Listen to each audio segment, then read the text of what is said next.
You being cute? You being super cute?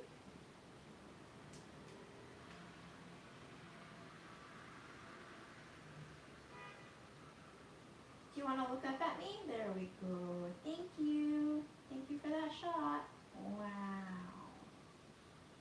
Gorgeous. Gorgeous.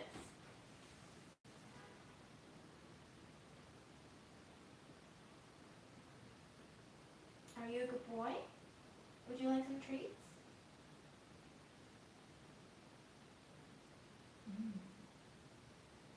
Freddie, look at those little feetsies.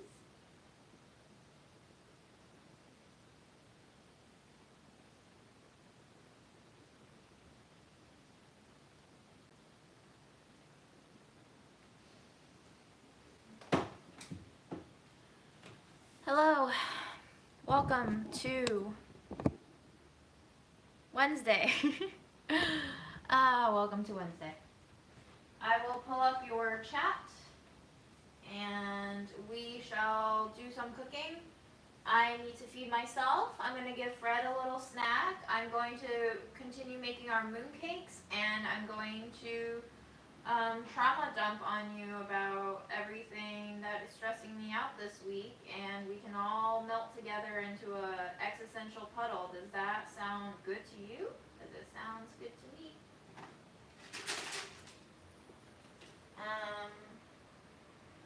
Freddie, you heard the treats, and now we're going to give you some treats. You ready? I'm going to get it on camera though.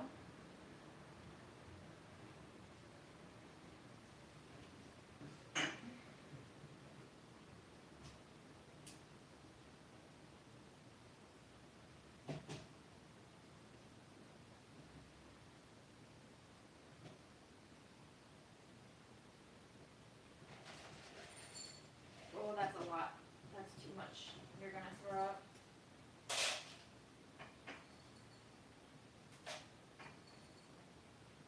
Okay. Now you can eat. You want to eat it? Ooh, Freddie. Freddie. Ooh. Okay, well, I don't know what you're looking at, but I guess you don't like this one.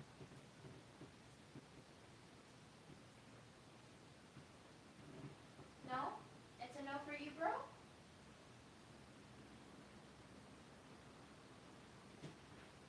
Okay, well, you can not eat that if you don't want to eat it.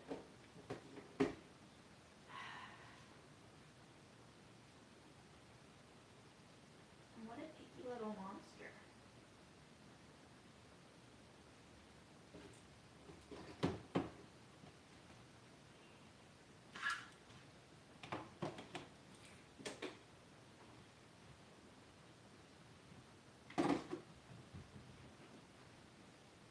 Oh, now you're gonna eat it? Now you're gonna eat it.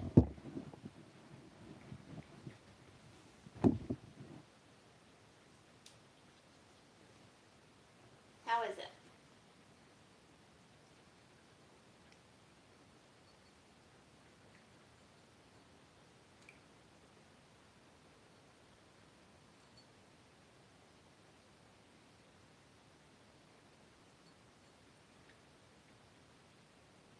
Don't eat too fast, you might throw up. And then who's gonna clean it? What are you looking at, Freddie? You worried about something? Is someone gonna come through the kitchen window? What a good boy. What a good boy.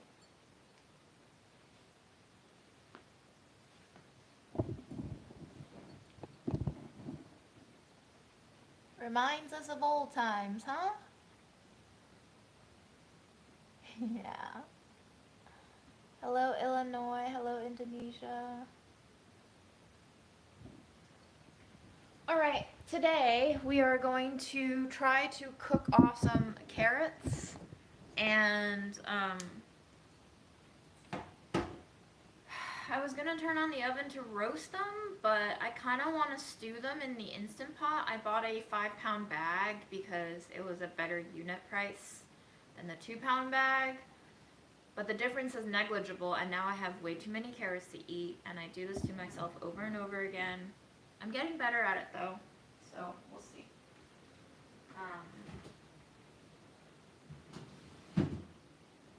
Let's cook some carrots, y'all. Let's cook a lot of carrots.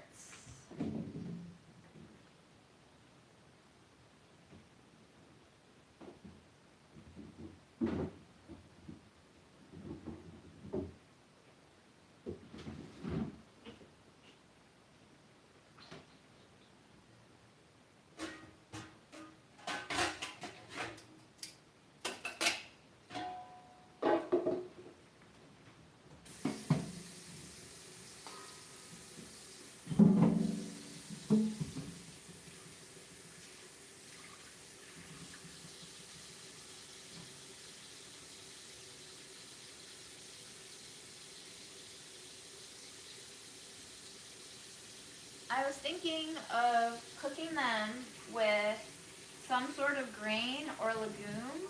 I have this seasoning packet that I got on clearance from a Japanese mart, and I think it's meant to be like a chickeny, tofu-y stew, but I don't really have chicken or tofu. I do have other things that we could put in there. But this is the packet. I got this for 50 cents, and I got it back in March because that's when it was expiring, and so I guess the shop decided to discount it. And inside is a packet with tofu bits, a little bit of dehydrated vegetable, and what I assume to be a sauce packet, and that's it for 50 cents. So I don't know what the original price was, but you can rest assured that I would not have paid more than $2 for this max. But I think it's really cute that they give you a ruler on the back that tell you what size you should dice your chicken meat into, and what size you should dice your veggies into. We're obviously not going to follow any of that, but we will hunt for whatever we can put into this Instant Pot, because then I don't have to stress about what to eat for the next few days, or just, 3 days, depending on how poorly I stress eat. This week has been like, I don't know, it didn't start off stressful, but now I am very stressed, and I think we're going to go in with some split chickpeas, which I did not soak, and I probably should have, but we'll do it now. It'll be fine.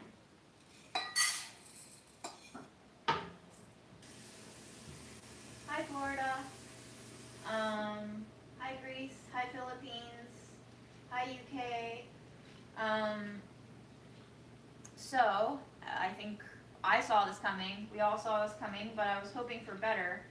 But because of my part-time job and income from Burlap and Barrel, I no longer qualify for Medicaid.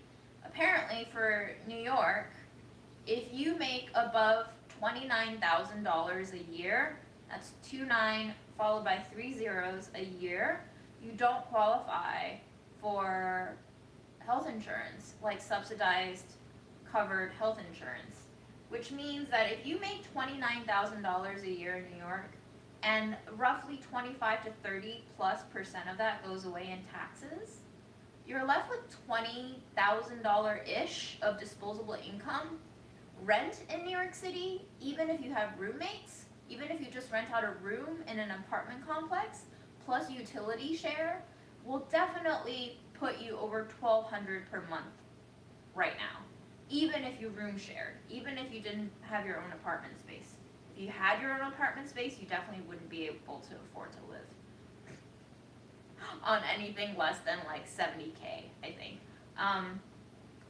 But anyway, $20,000 disposable income with, I don't know, $14,000 spent on rent leaves you less than $6,000 to spend on food. and other things. And I don't know, guys. Like, that's not sustainable, right? And I'm not making mad amounts of money on my part-time job, but I have unfortunately combined with my YouTube income, which is anywhere from, I don't know, $1,300 to $2,200 in an average month. I'm over that threshold. So now I'm stuck in this no man's land of not making enough to feel comfortable buying my own health insurance, which I have to do now, and not making low enough to have it covered by the state government.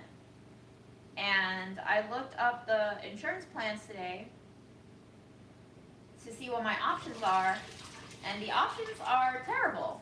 They are about $520 monthly premium to start, meaning this is like the worst plan ever. And these plans come with $5,000 to $6,000 in deductible every year, which means that if I pay $600 a month over 12 months, that's $7,200 in premium alone, and then I'm liable to pay up to $6,000 of medical fees on my own, which means I can pay, if I get sick, up to $13,000 a year on health coverage. And that's not including dental and vision, by the way, which are separate. So if you want to have your dental and vision included, you're going to have to pay $15,000, $14,000. So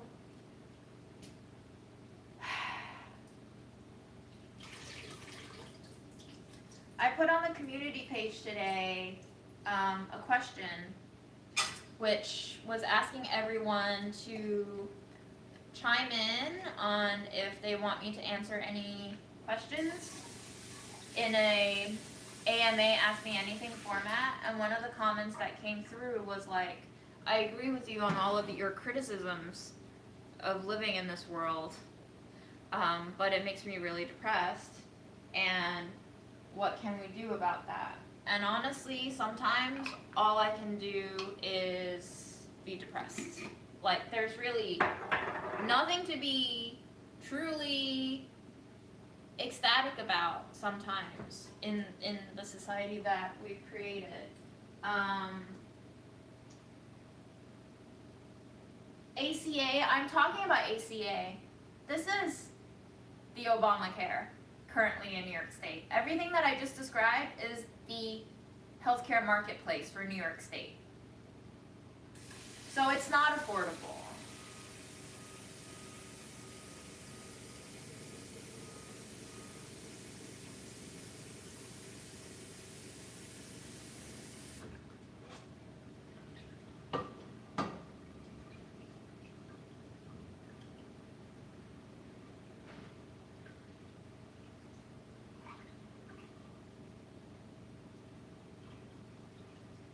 Just take the IRS fee since they're also charging for not having health insurance. Yes. I think you can get fined upwards of like $1,000 to $2,000 if you don't have health insurance for your family. I think it depends on the state, it depends on your income, and it also depends on the number of people in your household. But yeah, I can just not have health insurance and pay $600 to $1,000 in fines, but then I also wouldn't have health insurance, which I guess is fine, right? But it shouldn't be fine, right? For a country like the US who likes to say they care about its people. That's what I'm complaining about. Not that we deserve healthcare, but just that in a country who likes to advertise itself as human rightsy, that maybe we should consider giving everyone healthcare. Because otherwise, what the fuck are you talking about? Anyway.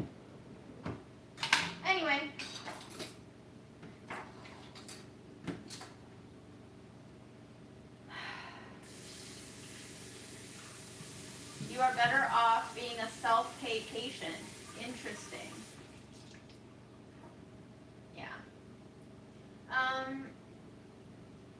stupid question. Doesn't your job pay for part of your insurance? Full-time job, yes. I'm part-time with Burlap and Barrel.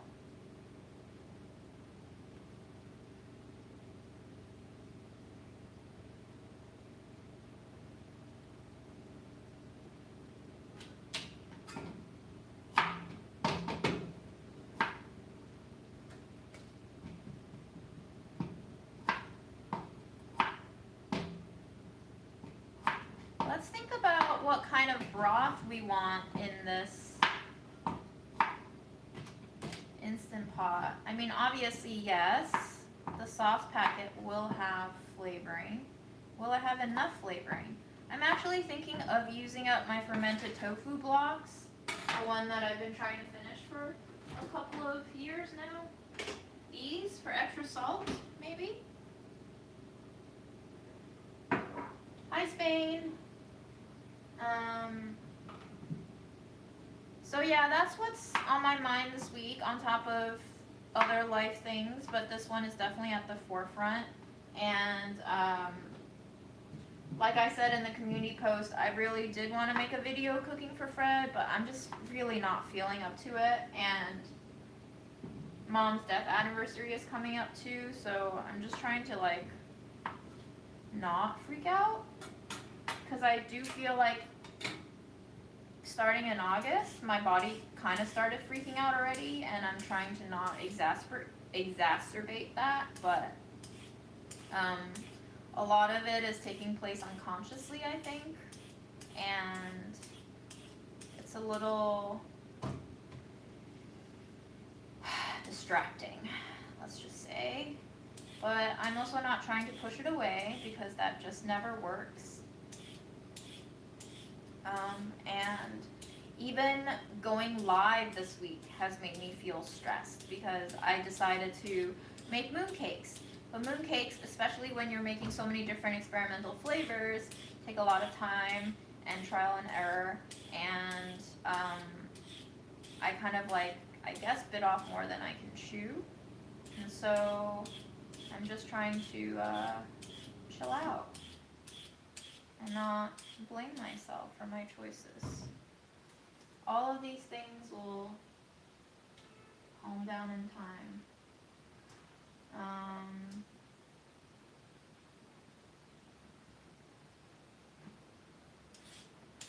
The state of healthcare in the U.S. is definitely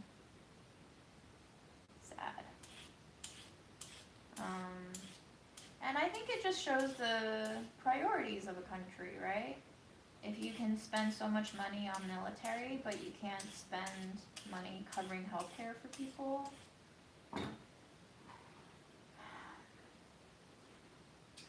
Is it a democracy or is it a dictatorship under a different name? Like, what are we actually doing here? Who are we actually becoming? Who have we always been, but never advertised as such? Is the U.S. just a big false ad? I think it is. I mean, certainly we have freedoms, sure. But I think different people pay different prices for those freedoms. And certainly not as egalitarian and humanitarian as it likes to purport itself being. I would much rather see our tax money go towards our own social services than to supply bombs in other countries.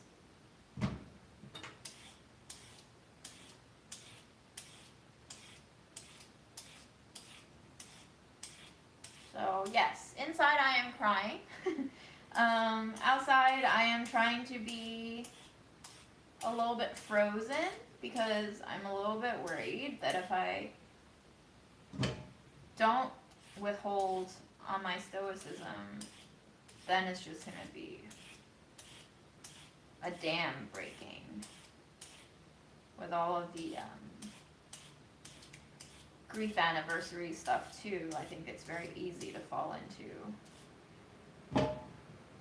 something unideal.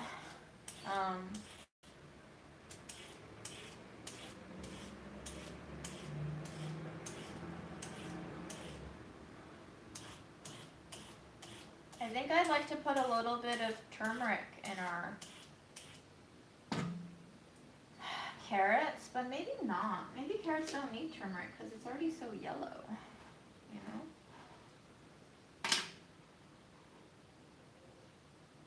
Real question is why Americans accept living like that? Yeah, good question, definitely.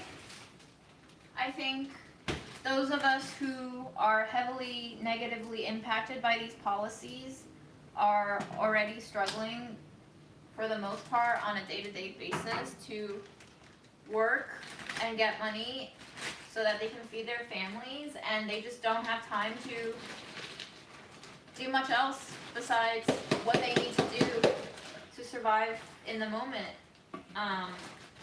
And I'm not saying that that's a good thing, I'm just saying that that's unfortunately what happens, and that's what the system intends.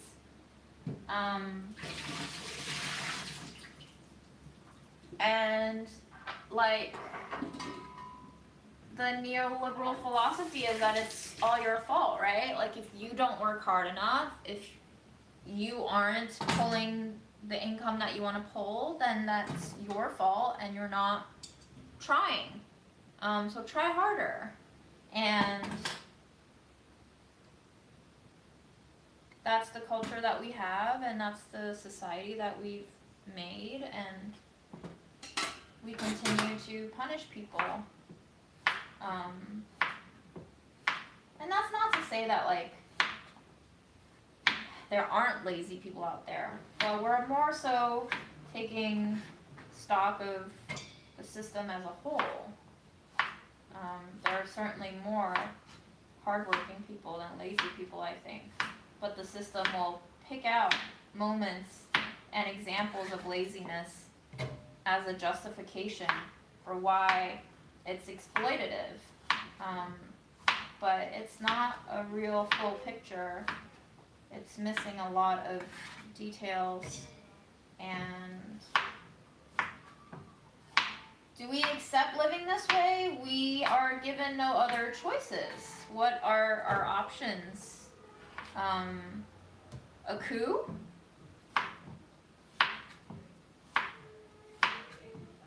For what? What is the new system that's being proposed?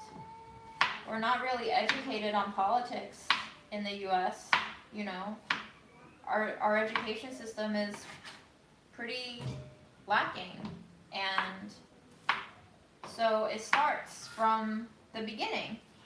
When you create a society that is malnourished, undereducated, underserved, and all of these manipulations are normalized, it becomes hard to feel like you have agency, because that's just what you've always grown up being exposed to, you know?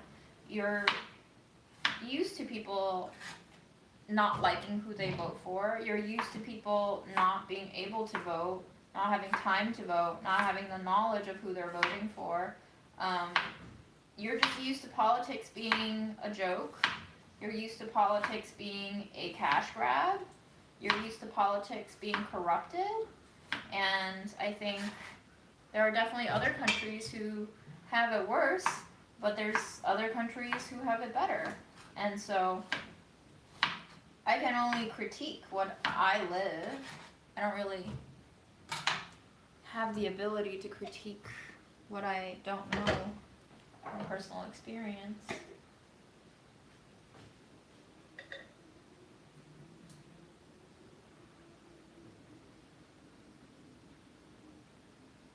I mean, we don't really have democracy, right? We've had presidents who did not win the popular vote. It is not a government for the people, by the people in the US. The way we have the Electoral College set up for presidential election counting, it's not a democracy. It's a republic, technically. You have representatives for covering groups of people across the country. It's not it's not a true democracy. It never really was a true democracy. I mean, maybe it was a democracy when we first fought the Revolutionary War and we were like, fuck this. But it certainly hasn't been in a long time. Nobody has faith in the system. We've all kind of given up. And it's kind of like how our world considers global warming. Like, everybody's just submitted to the reality that we have no cure for global warming, and we'll just take climate change as it happens, and, you know, what will happen will happen. And it seems like everybody's gradually become totally okay with that.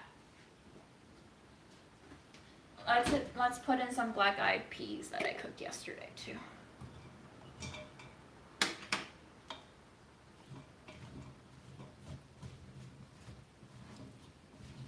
So, you know, I complain a lot because I don't really know what to do, right? That's what the comment on my community page was asking. Can we do anything about this? And ultimately, we can, but we won't, right? Because it's not just like a group of people saying, hey, we need to see change happen. It has to be all of us, especially for a country that claims it's a democracy. It doesn't work without everyone on board. And it doesn't literally have to be everyone, but it has to be a massive majority. Because otherwise, who are you fighting against if you don't have the numbers? At the end of the day, it's still a numbers game.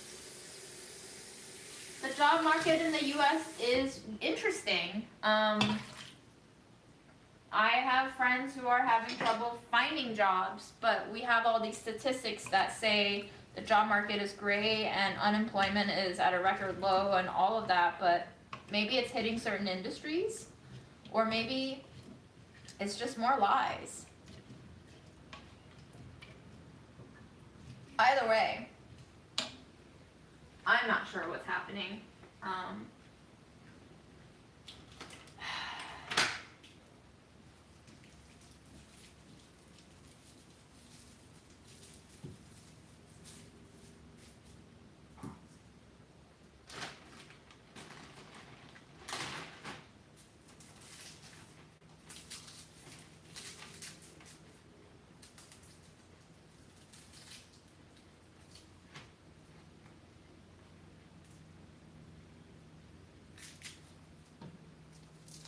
Yeah, my parents moved to the US because their home country was destabilized by the US and France.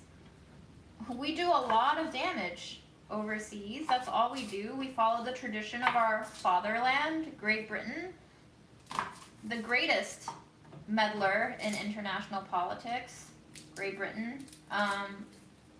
So this is our legacy, to create damage.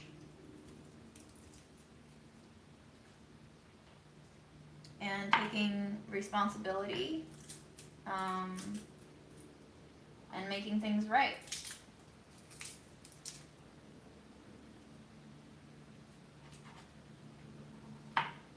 The US, that is capable of providing Medicare for all, will also be the US that starts paying reparations to descendants of the enslaved, I think. That's when the US will be like, oh yeah, we should do this, because we're supposed to be a good country. But that's a fantasy, y'all.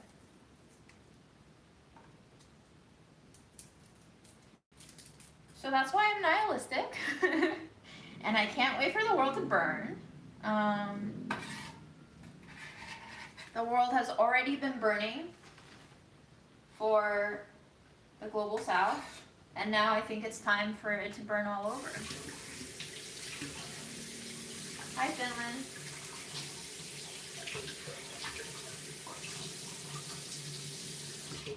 Yeah, right? Yeah, we pay a lot of taxes, and we don't have the social services. Believe it. That's just how the US works, unfortunately. Now, let's go in with our packet. Where did I put my packet? Guys, my brain is not doing good. The other day I misplaced the lid to my oatmeal jar, and today I can't find the packet. I have the empty packet. Do you guys remember where I put it?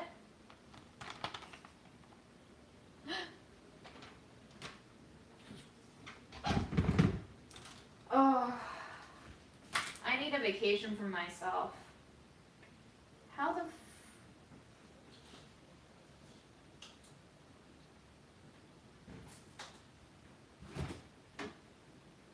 Did I put you in the fridge? What happened? Where are we? What's going on in my life? Why am I so confused? Jesus Christ, guys. This is not good.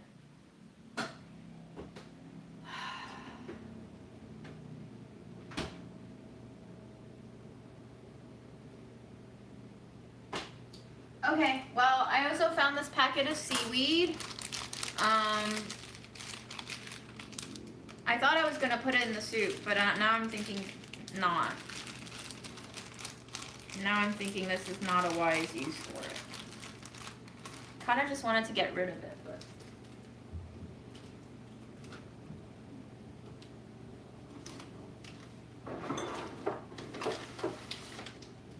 Okay, I can't find the other packet that I've already opened, but we have other selections, right? So this one looks like it's made for pork. This one looks like it's made for just meat. This one looks like it's also just meat. They're all various different kinds of meat.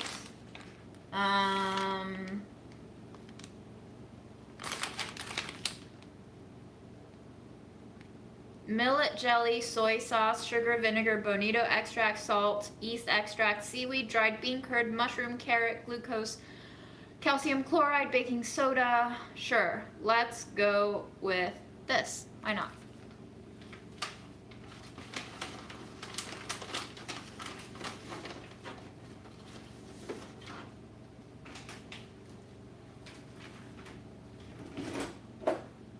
I don't understand how I just lost that packet though. Where did it go? What the actual fuck? Sorry.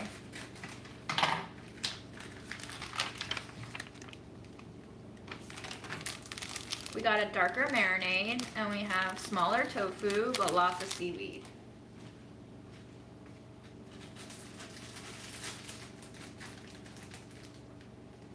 $12 eggs. 12 eggs, if you buy the really sad eggs, are 3 per dozen right now.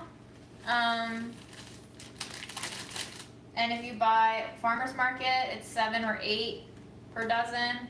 If you buy like kind of friendlier eggs in the supermarket, it's probably around 5 to 6 to 8.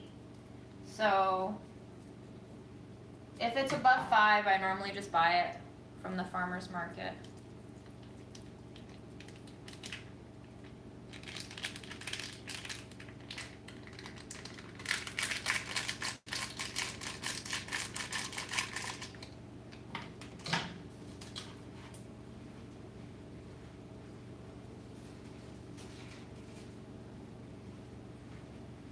Why do dentists hate free subsidized healthcare?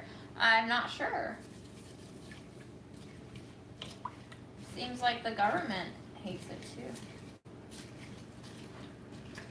All right, we have a lot of carrots, a lot of beans, a lot of seasoning packets. I don't want to overdo it, but I do want to overdo it. I think I'm going to rinse out this green citron peppercorn jar a little bit and get the remaining dregs out of there. Great. Hi, Houston. I think you put the packet way on the other counter to the right. Well, I'll find it later. If it didn't disappear. Oh, you know what? You're right. It was hiding under the Instant Pot lid. But we'll just put it back and we'll use it next time.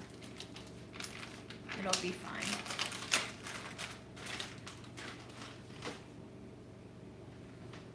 Good job. Thank you for your sharp eyes and good memory.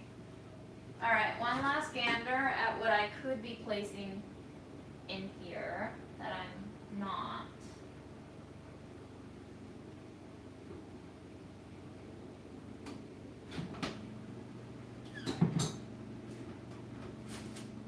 Ooh, yes. Let's do some corn.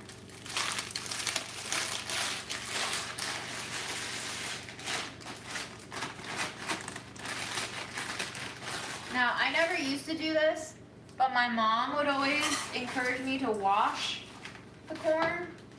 So we're gonna wash the corn. She likes to wash everything that comes from the store. That's probably just a good policy to follow because a lot of gross shit goes on in production facilities. And I think coming from China where food safety laws are very lax, that's just a habit that she's always had.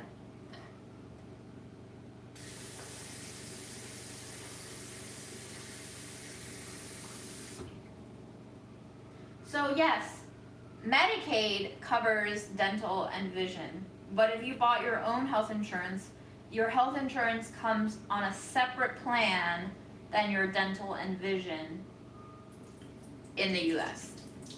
They're all different providers. So you have to pay 3 premiums if you want your medical health, dental health, and vision health all covered. Fascinating that they don't consider your teeth, which is directly linked to cardiovascular health, and your eyeballs to the rest of your health.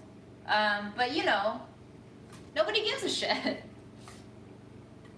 You can die for all we care, is what the US government says. Hi, New Zealand.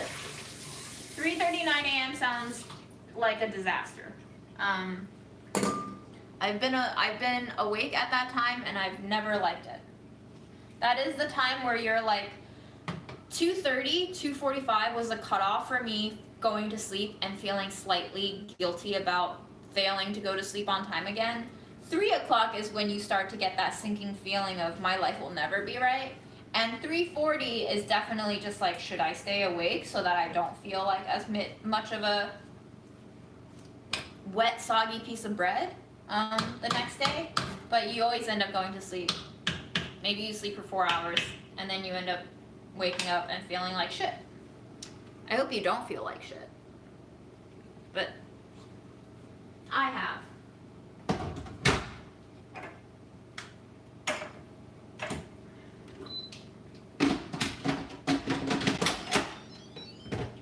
We are going to cook this for 26 minutes.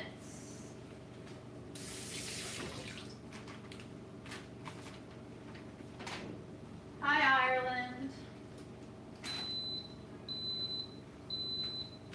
All right, so carrots can go back in the fridge.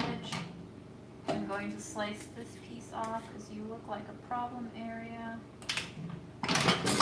Oops.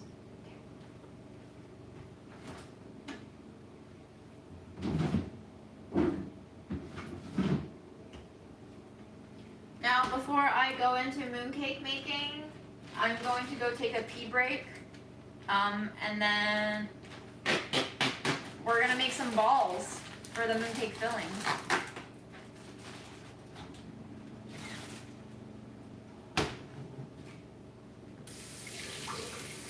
Hi, Mexico.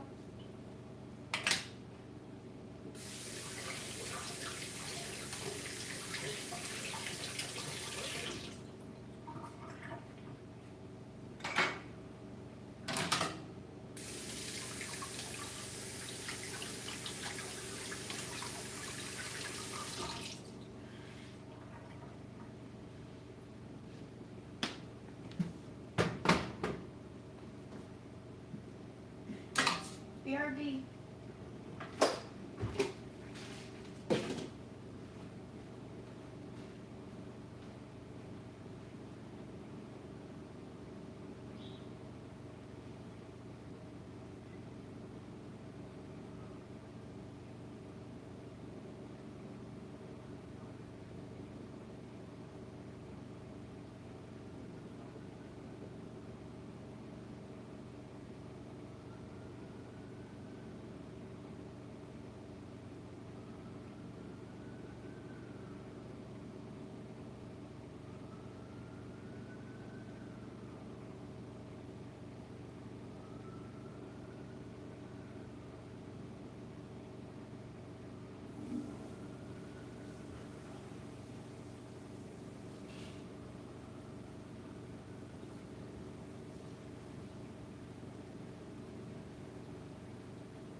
Okay, first things first though, I think I should make myself a smoothie. I'm kind of hungry. So let's do that.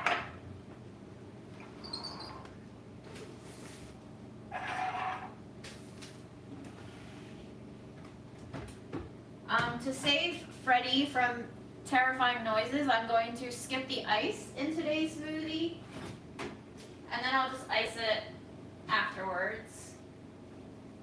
I'm gonna use up the rest of my peanut powder. I don't know how much is in there, but I just want it gone. So now it's gone. I made some oatmeal yesterday. This is matcha flavored. Interesting. Matcha and peanut. We'll see.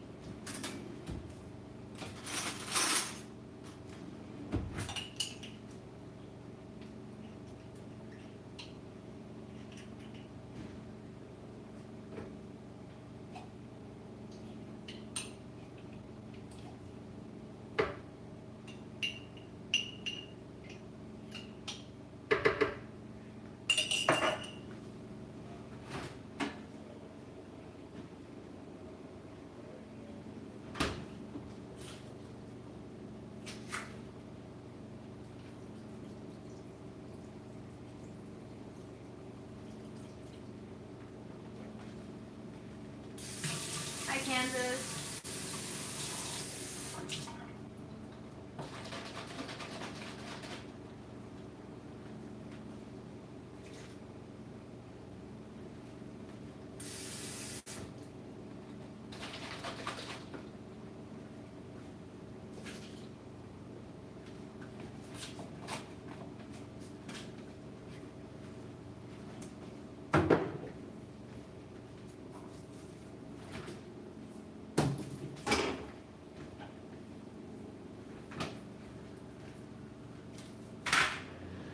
So I made some different flavorings for the mooncakes, and one of them is ube flavored, but then I kind of fucked up by putting way too many.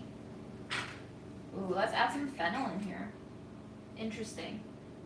Putting way too many dried strawberries in there for acidity, so now it's like too tart, and I can't really taste the ube flavoring. Which means that I'm gonna add some star anise too. This is just experimenting. I don't know if this is gonna taste good. Probably not.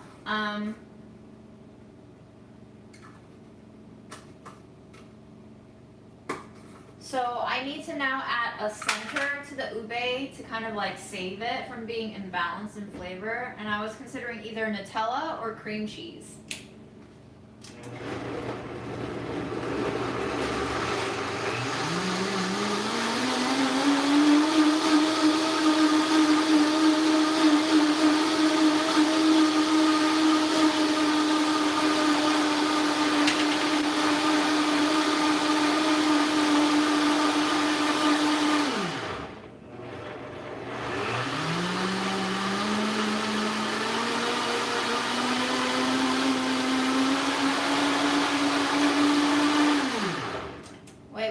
Coffee in there. Whoopsie.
She's thick.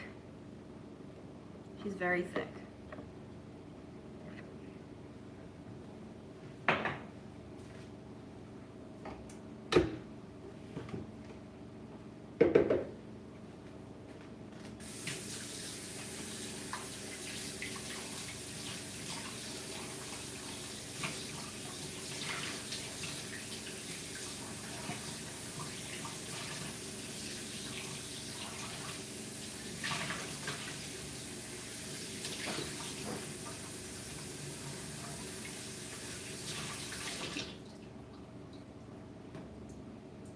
You're gonna be unemployed in a couple of weeks. Do you know how long you'll be unemployed for? I actually had a friend reach out and he was like, I'm gonna be unemployed for this specific amount of time. I was like, wow, that's a really planned unemployment. Any suggestions of what to do with the spare time? I don't know. Is there anything you would regret right now if you died? If so, I would recommend you do those things.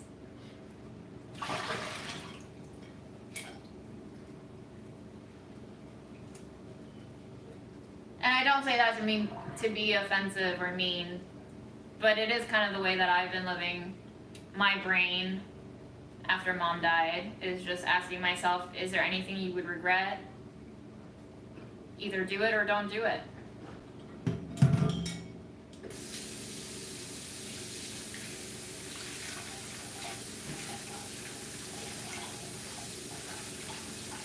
I also feel like when you are employed, every day can feel the same too. It's truly dependent on everything else that's happening in your life. Jobs can be everything in someone's life, in a lot of people's lives, but I don't think they have to be the only thing.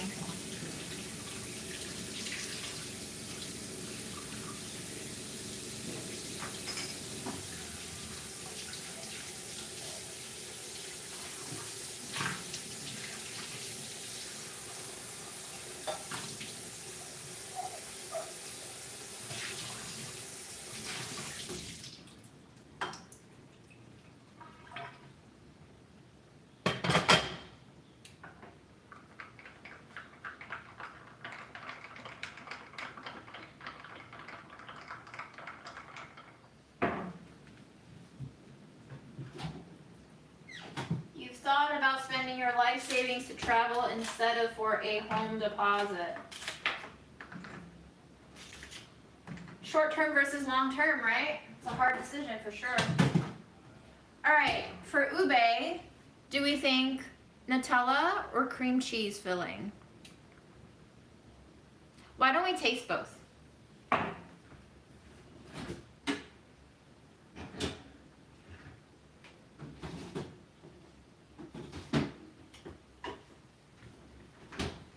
Why guess? You can taste both.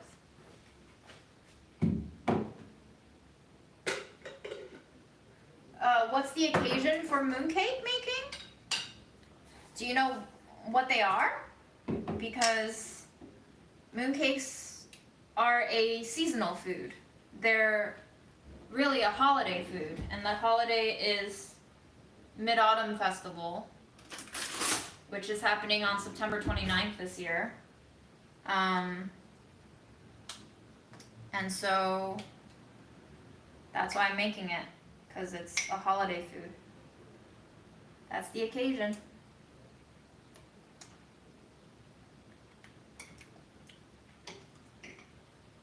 Tastes like a berry red bean paste. I get no ube whatsoever. But we're gonna do some cream cheese first.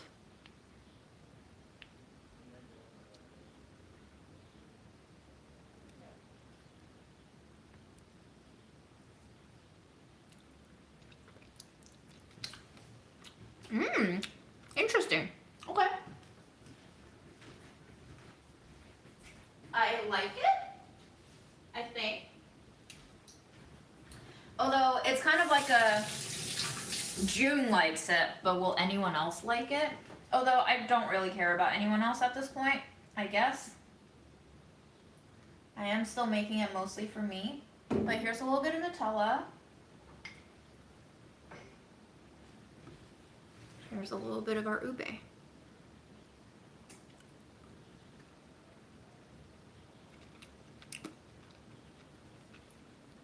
I think Nutella is better for our American audience. Does that make sense? But I'm gonna try another piece with the cream cheese.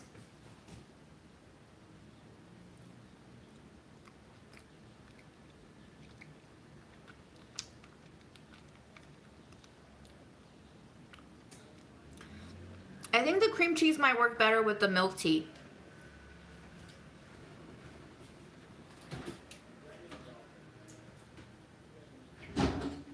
So let's see if it does work better with the milk tea. So one of my flavors is milk tea, which has a little bit of Earl Grey in it.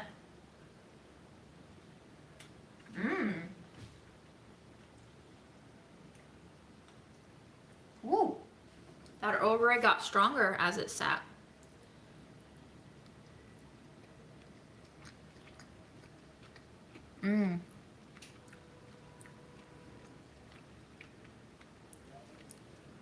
You can barely taste the cream cheese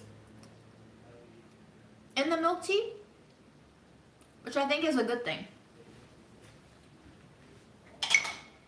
The milk tea is also very sweet, so it might do really well with the cream cheese for sure. I might have to think about, I should probably freeze the cream cheese a little bit.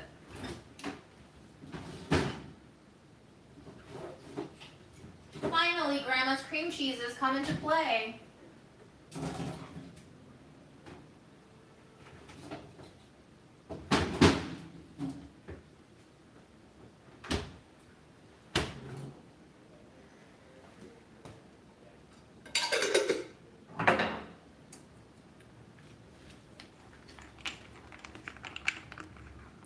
I do not recommend eating straight sugar butter mooncake paste. It goes straight into my head immediately.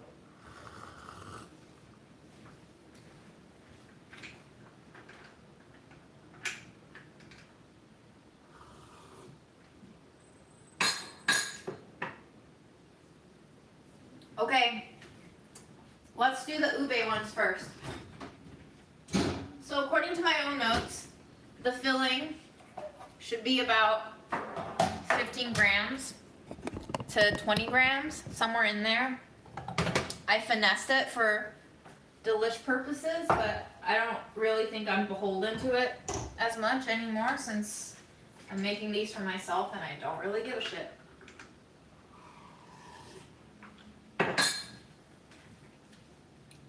But just for experimental sake, let's see how much an 18-ounce ball looks like. And yes, Chad is very sweet. I do appreciate y'all so very much.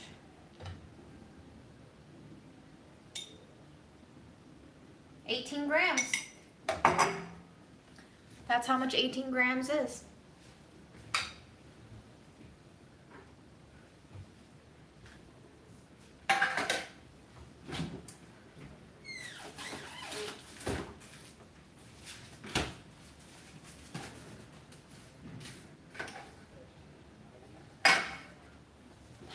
Maybe I need new parchment paper for this project. Maybe the mooncakes deserve new parchment paper. All right.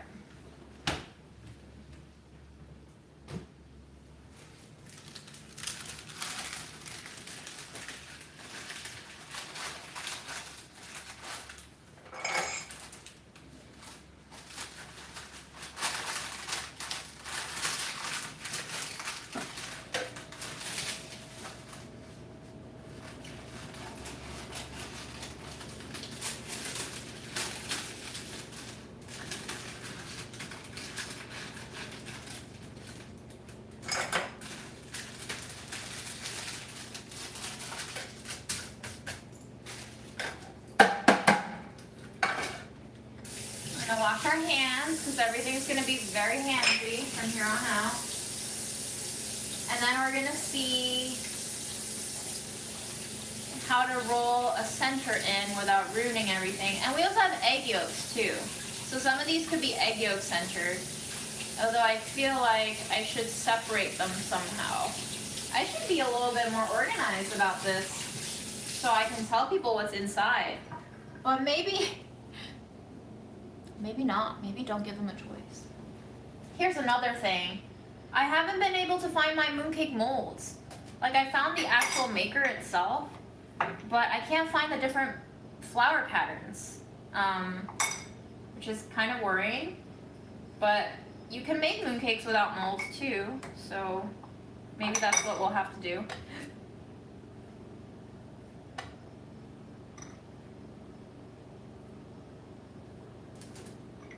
Have a good wash on your hair dye.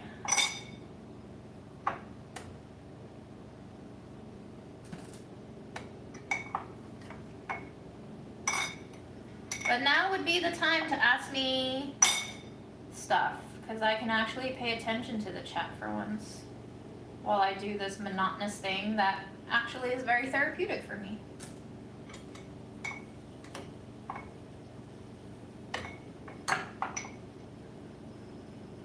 I should also do laundry.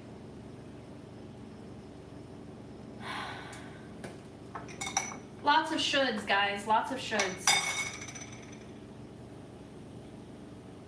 Trying not to let it kill me. Trying not to let myself kill myself. That is probably the biggest task in life.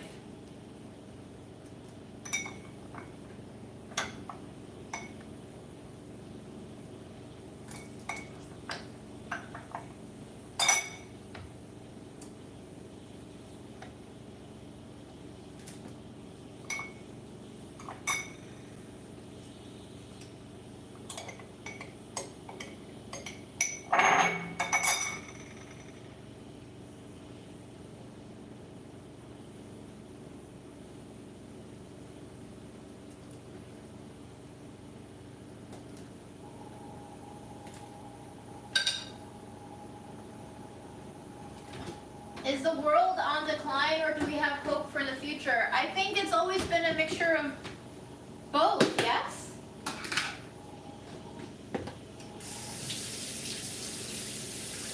So I need to write myself a little key code. I think I'm going to use chia seeds, sesame seeds, black sesame seeds, white sesame seeds, unwhole sesame seeds to be a little bit of a marker of what I have going on. I don't think I have chia seeds anymore, so maybe flax, or maybe just sesame seeds. Let's go with that. Alright, so different sesame seeds will stand for different fillings. I need to figure out which one is which and write it down. I don't think I could name that many African countries at all. I've always joked that this is the most American aspect of me, is that I don't know foreign countries, and I absolutely have no idea where to place countries on a map. I feel like the dumbest piece of shit ever when it comes to these things. So yolks will be raw sesame seeds.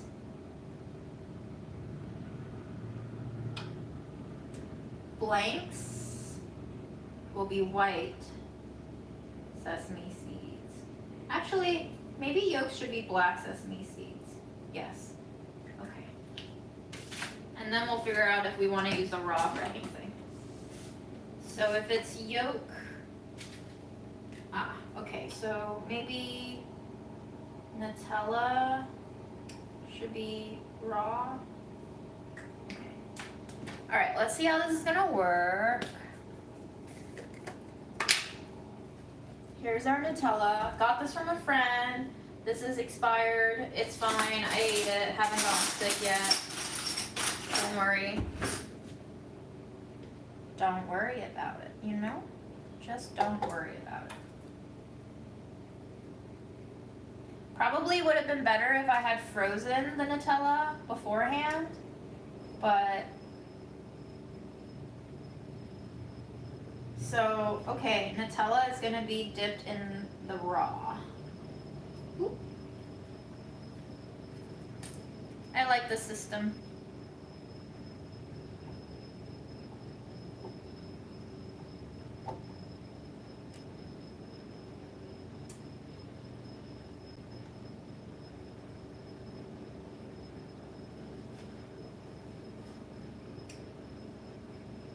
Angela, I don't know how long you've been missing from watching my content, but I moved because of several life changes, and you can for sure look back on previous lives or Google it. But life changes. Why does anyone move? Have you ever thought about asking people on the internet these questions? It's kind of weird.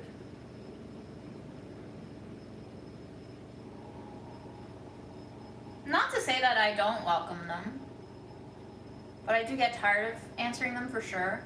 But secondarily, I feel like these are questions that like you don't just straight up ask someone in real life. See, I don't have as good of a story as Woo Plot does. That's why I get tired of talking about why I moved.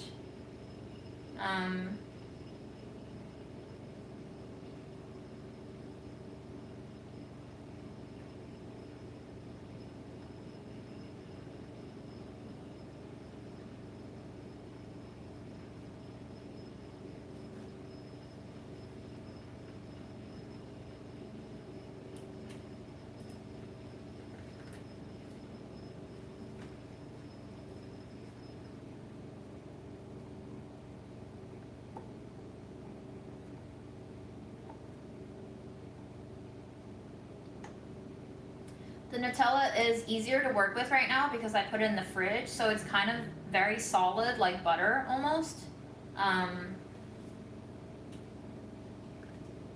So I have 5 Nutella stuffed. I think I'll go for 7 because not everyone is a fan of yolks, but everyone tends to be a fan of Nutella. Though I do have to wash my hands a little bit.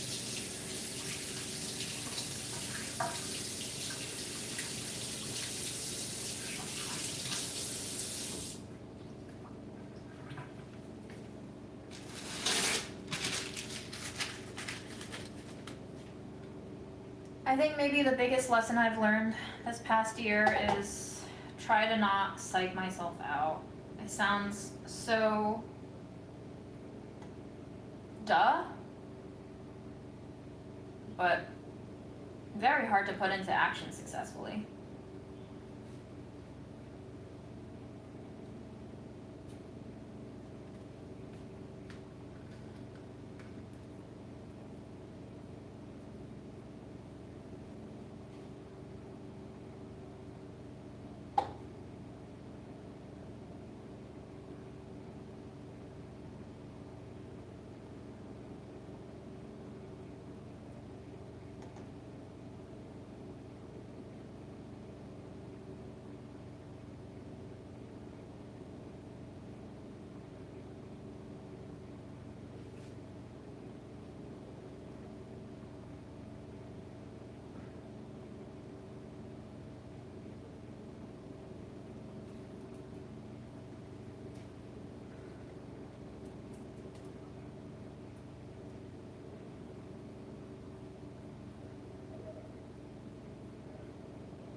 Changed my mind. Let's go for 8 Nutella. Yeah.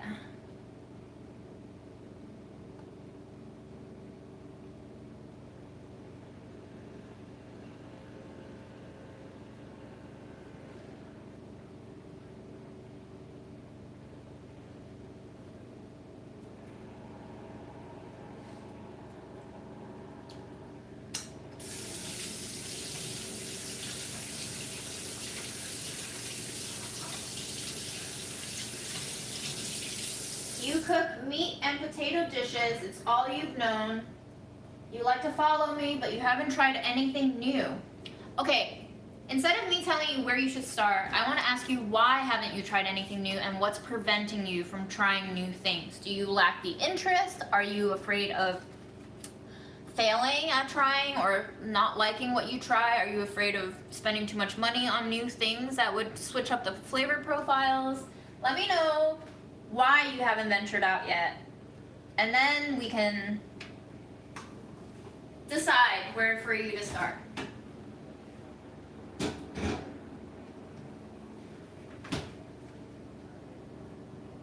Okay, now the egg yolks.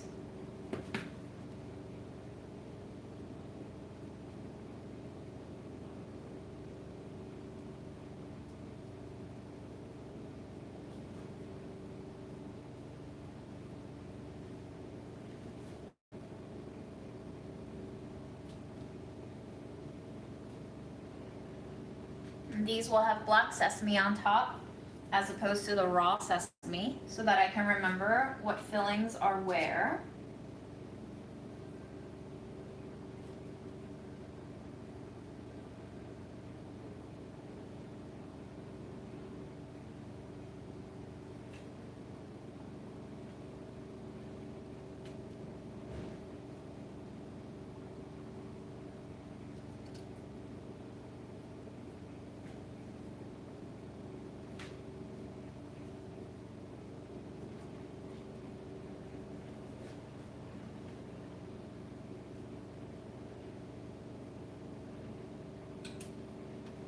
Yeah, I love salted yolks in my mooncakes, but I know they're not everyone's thing, which is why I'm only making some.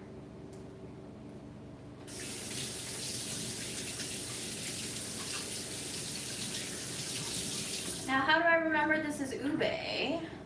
Is a good question, because a lot of them all look kind of the same.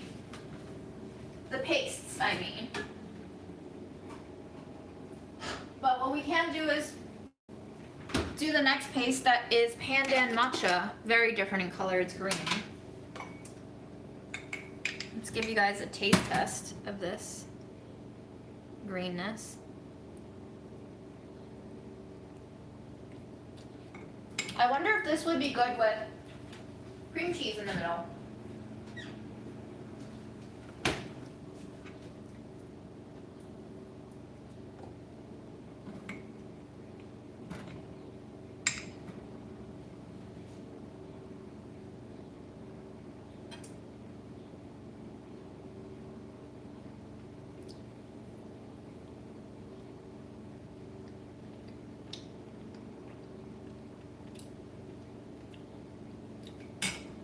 Not feeling it.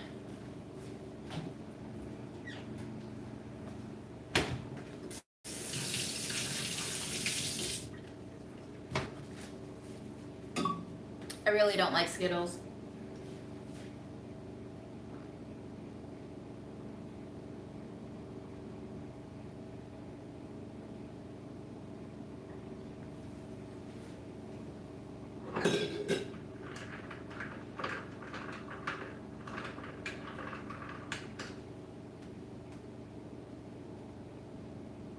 What is my favorite unassuming flavor combination?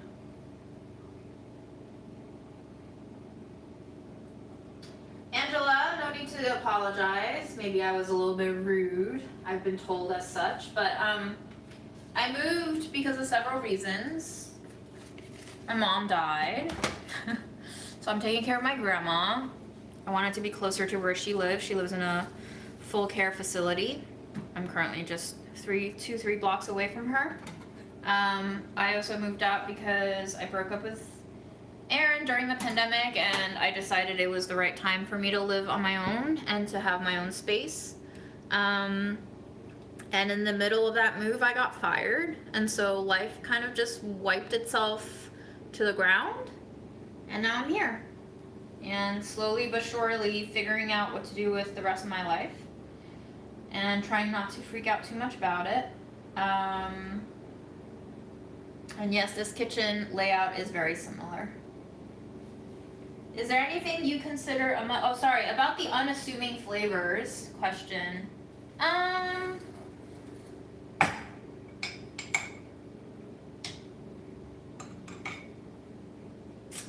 don't really know.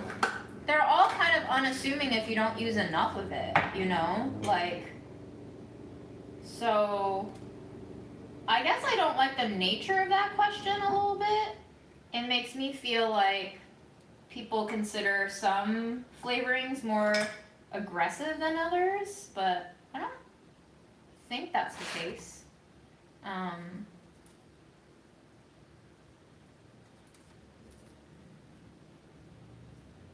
Wow, this scale is so not accurate.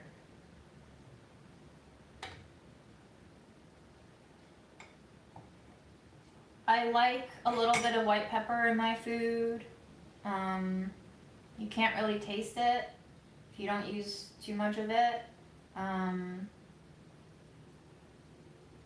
don't think it's as utilized in North American cuisine yet.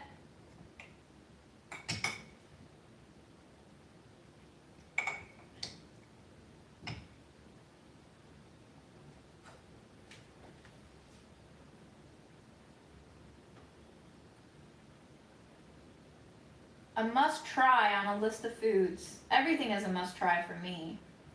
Oh man, this pandan paste is a little too stodgy. I'm afraid I've made it too thick. Maybe it just needs to warm up a little bit. So let's portion everything out and then worry about it later. Always trying not to get too far and hard ahead of myself.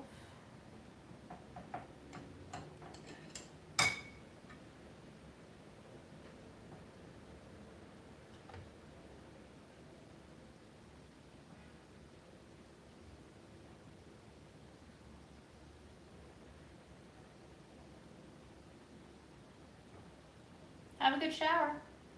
But yeah, I always say try anything once, unless it's something that you absolutely don't want to. Like, I don't think I ever really want to eat brains. I just don't feel good about eating brains of another creature.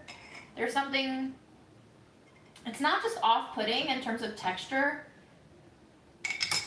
but like, spiritually speaking, it feels wrong. But everything is wrong spiritually in our world, so what am I going on about? I don't know. I don't know if I ever want to eat balut. I've always struggled with the idea of eating balut, so that might be a very hard sell for me.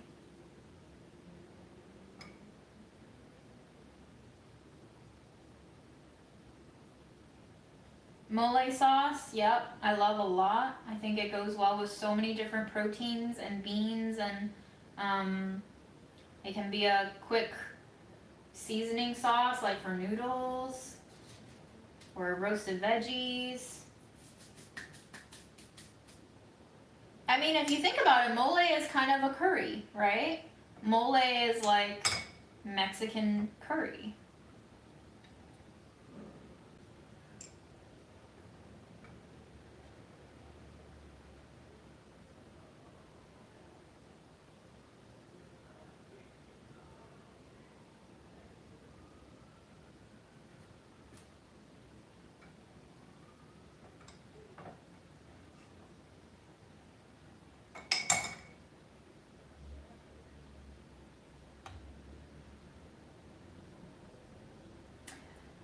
Well, Benjamin, you can definitely Google balut if you want to figure out what it is.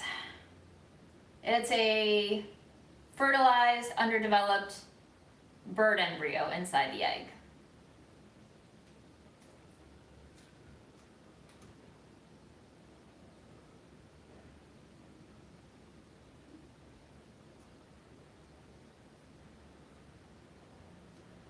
It's got like feathers and bones, but soft.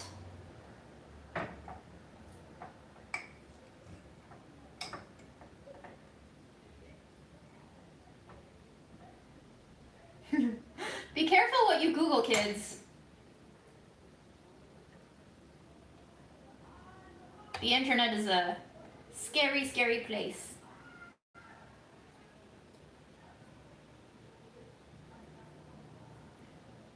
I'm not sure why it's a delicacy. I just know that I don't think I can stomach it.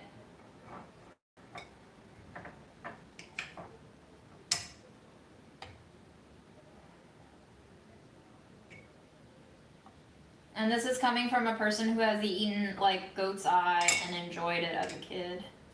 So I think it's fair to say that I've been indoctrinated with some sorts of, you know, less mainstream from a Western point of view foods, but still, Baloo is kind of crossing a line for me.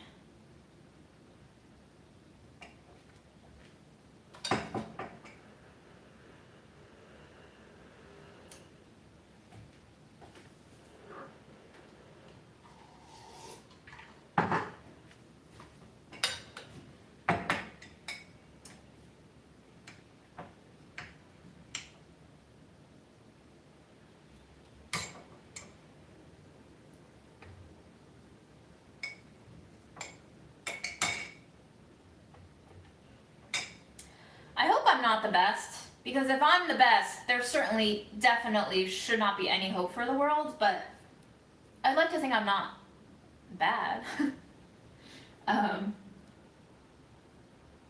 But thank you for the words of kindness.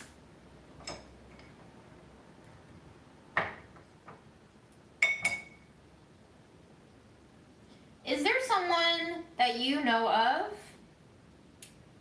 that you've never met, with whom you would trust wholeheartedly in their honesty?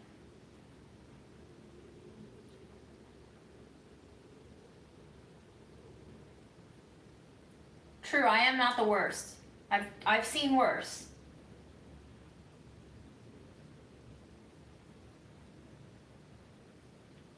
I've been worse. You've never met your brother-in-law? That's interesting.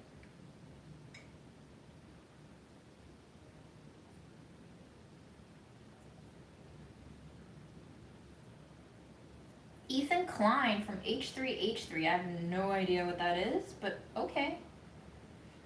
Are we talking about truth type honesty or financial? I guess both. Although what does financial honesty even mean? I've not been exposed to this idea. Like not lying about their taxes? Or income? Or like what? What does that entail?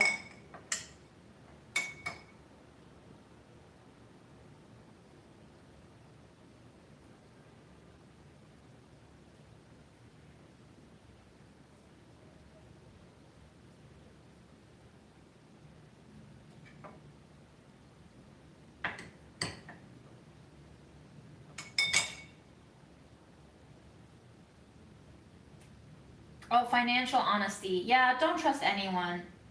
Like, don't trust anyone with your money unless you're ready to lose it. That's probably the most important lesson my dad has ever taught me, is to not loan people money, to just give them money. That is one type of trust that is really hard to achieve in this world, I think. I would probably trust my mom with my money, but she did. So no one.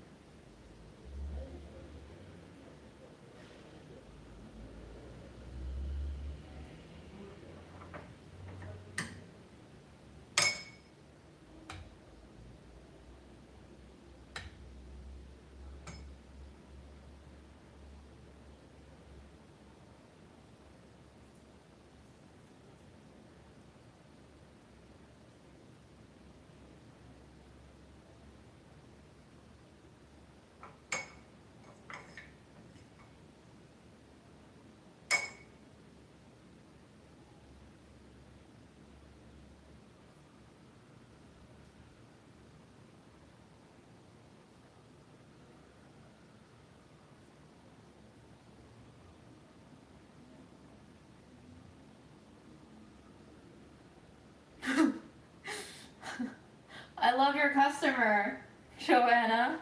This isn't about you. Yeah, say it louder.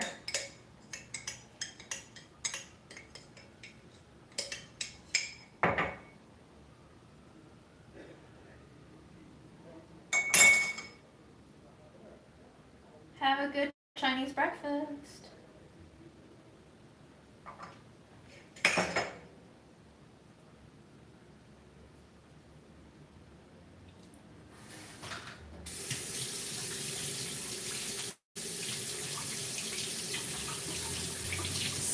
people are super devious and cruel. Some people just are looking out for themselves and are devious and cruel because they have to be. Some people are just that way because they want to be.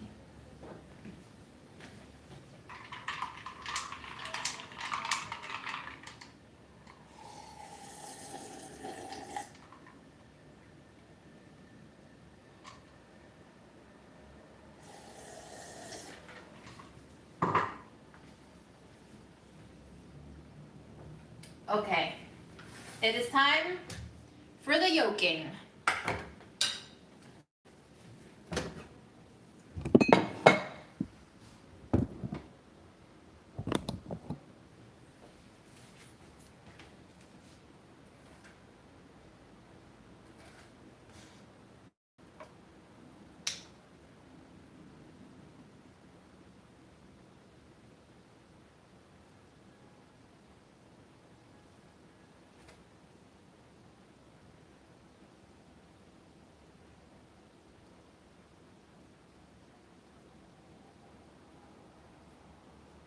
Do you ever drink non-alcoholic beer? I think I've had it once. I didn't like how it tasted. I was like, why? Why? Why bother with this when I can have not like water? Water might be better than this. So yeah, not a huge fan.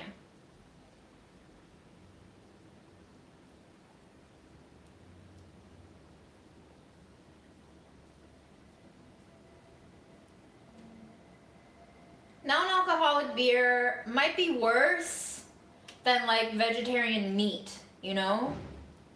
Because vegetarian meat can actually taste good.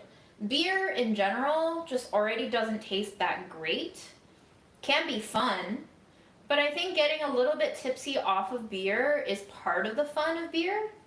I don't know if I love beer enough on its own to just be like, yeah, I love this taste. I'm gonna drink it because I love how it tastes. And so non-alcoholic beer just makes no sense to me.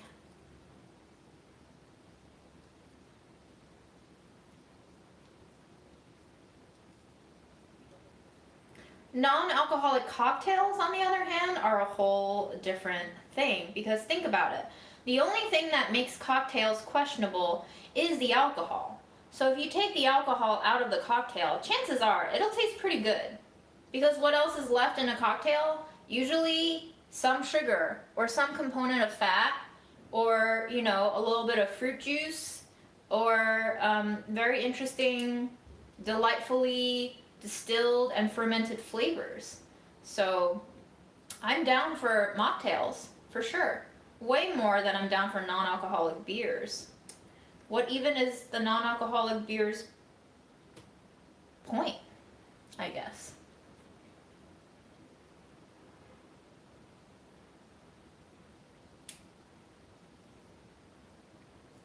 Mooncakes, Grandma doesn't like. Most mooncakes are sweet. Grandma doesn't eat sweet. Chances are I'll probably not even bring her one, because last year I brought her one and she did not really enjoy it. She ate it because she didn't want to disappoint me, but I don't need to give her mooncakes if she doesn't even want to eat them, you know? Because I want to eat the mooncakes. So I might as well just save them for me and my friends who are open to eating them, but otherwise, why? Oh, and here's the newest development. Grandma and I are no longer able to go on walks for at least 2 weeks because they have a case of COVID on her floor. I'm still able to visit her now, I guess because it's just not that serious anymore. But yeah, COVID, it's still here.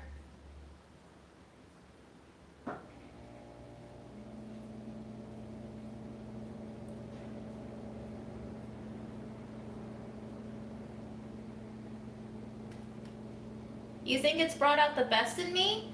In what way?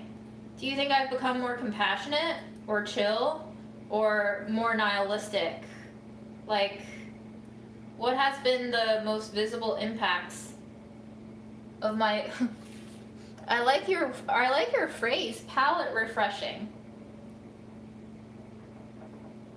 What's been your favorite change in this June update? More human? Wow. Was I not human before? I also think I tend to be a little bit calmer when I'm on my own.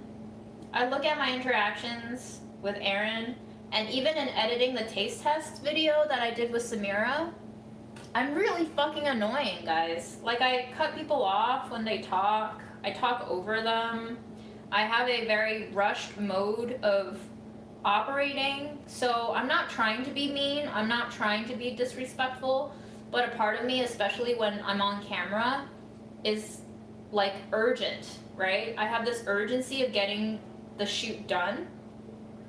And so I have this very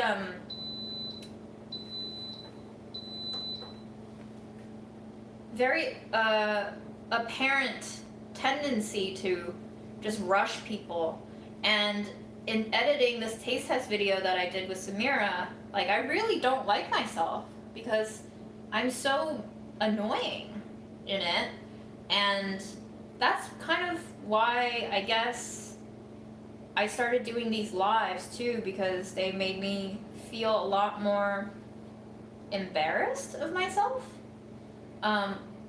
Because I started seeing all the traits that I don't consider desirable in myself, and so they kind of made me a lot more self-aware for the most part, which, you know, can suck.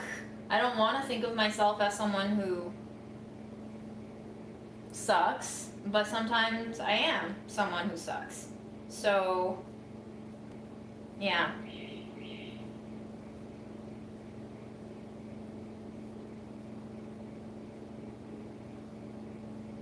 I still enjoy all the chat dynamics though. Wooplot, thank you for really bumping it up for us. For the remaining balls, I think we're just gonna go plain. No filling.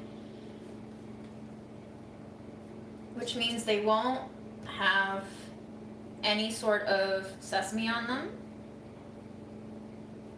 Which makes me think I should put them in a separate container.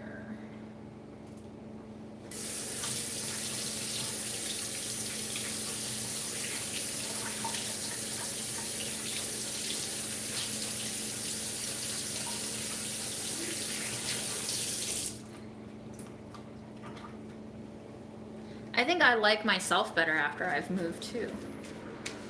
You know? It's just nice to be alone.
What has been the biggest lesson you've learned during the pandemic?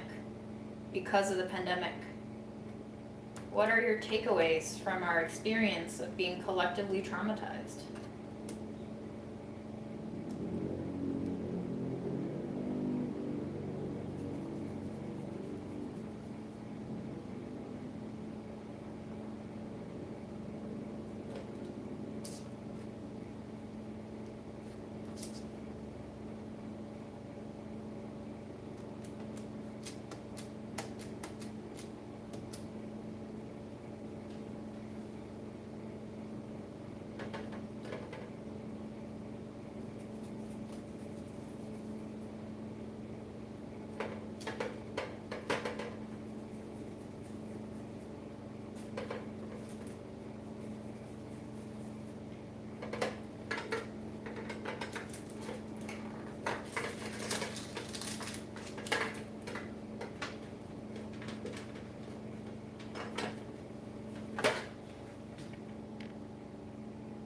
balls, naked balls. 2 balls.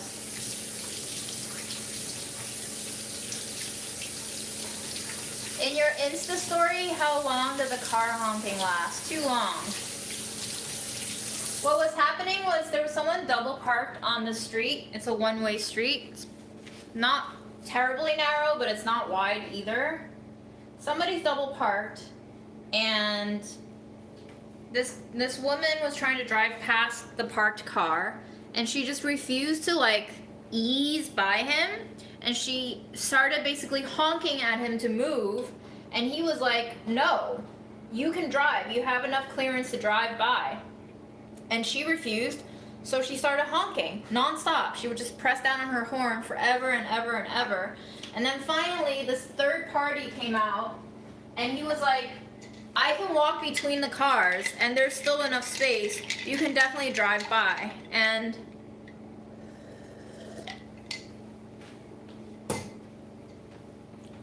so the lady started driving, and then the driver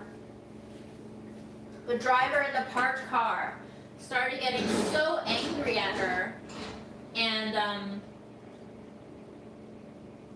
let's do coffee next. And he was just like, you should not be driving, you should not be driving.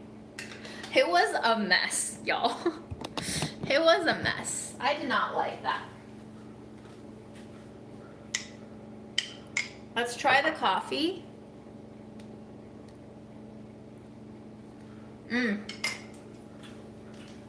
Delicious.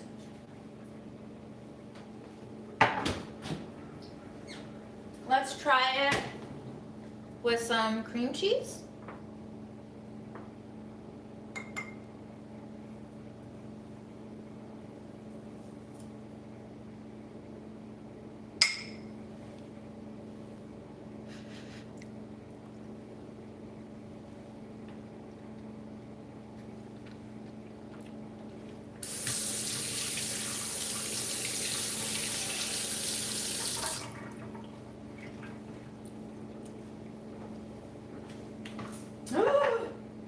Oh, I just spilled all of my sesame seeds.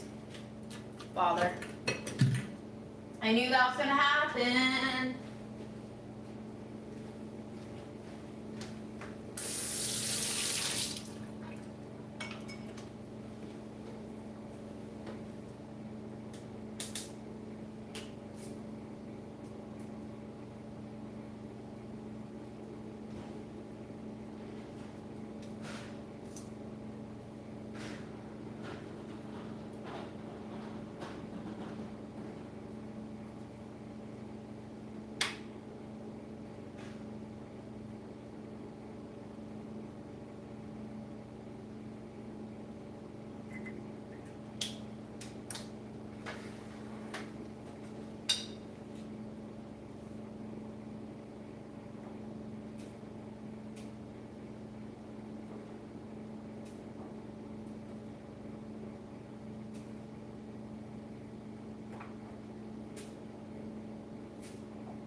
Do you drink coffee? No. Well, yes, sometimes.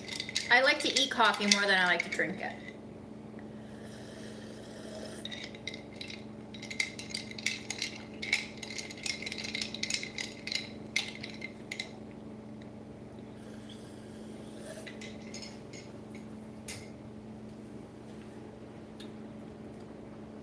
I think I need to taste the coffee again with the cream cheese.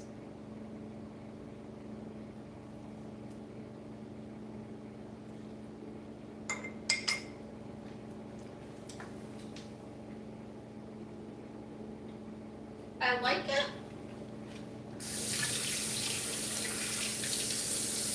I think I like it.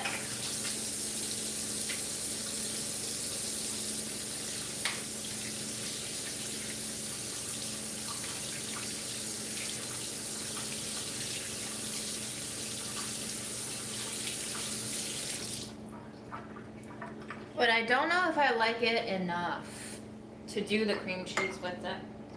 One more taste.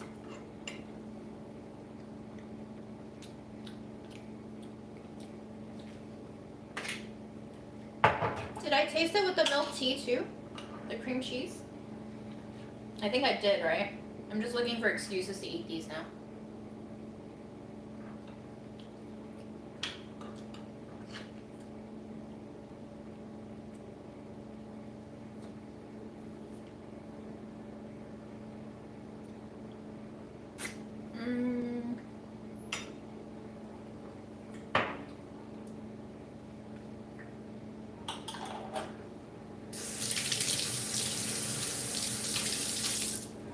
Interesting. Interesting.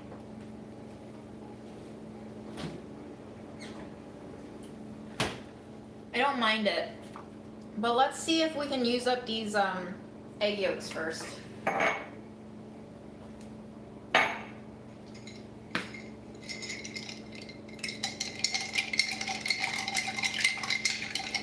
I like eating coffee if it's in my smoothie, then I eat the grounds too because it's blended in my smoothie.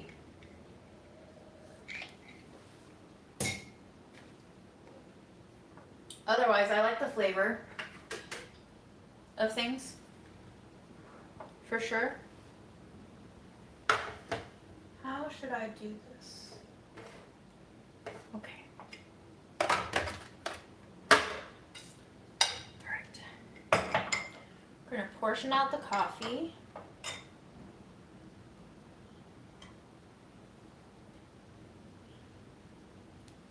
I like how I was like, fuck measuring, and then I'm still measuring shit. Isn't that just what we do in life? We say fuck work, and then we still stress over it. Life is weird, huh?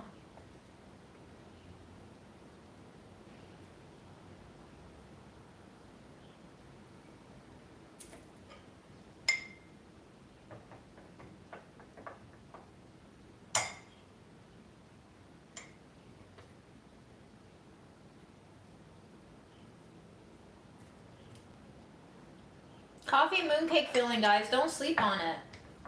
I didn't think it would taste this good, but when you use good coffee, it tastes really fucking good. I got this coffee, I got a bag of it on my work trip to Mexico. We went to like a beer garden one night after work, and attached to the beer garden complex was this little coffee shop, and it was somehow still open at 10 p.m., which I've never seen a coffee shop open that late. And he was like, we're actually open until midnight. I was like, wow. And then he was so nice. He gave us smell tests and taste tests of a lot of different things. Candied chocolate covered cacao nuts, and gave us a smell of all the coffees. And then my coworker Alyssa and I each bought a bag of coffee, and then he proceeded to offer us a tasting of another coffee that we didn't choose, because I kept asking him if it was possible for him to like have me mix and match a couple of bags to take home, but he said unfortunately no, you have to buy the whole bag. So he was gracious enough and gave us a tasting, and that was probably like a highlight of my non-work events on this trip too. There were a lot of those. It was a good trip.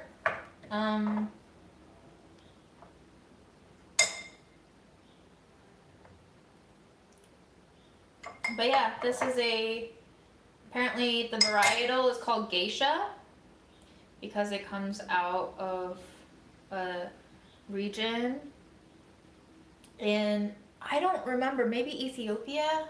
I don't remember, sorry guys. That is called geisha, I think, but the local language didn't really have phoneticization or writing systems in place when, you know, people started taking these beans out of that region to trade. So they just like transliterated it the way we spell Japanese geisha. It's like a green roast. It's super fragrant, and I love it in my morning smoothies.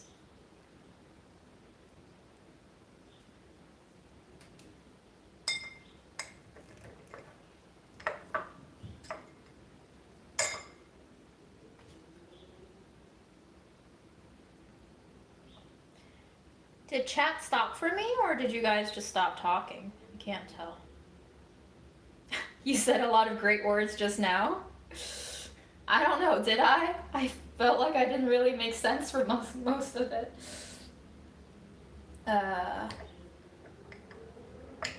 Anyway.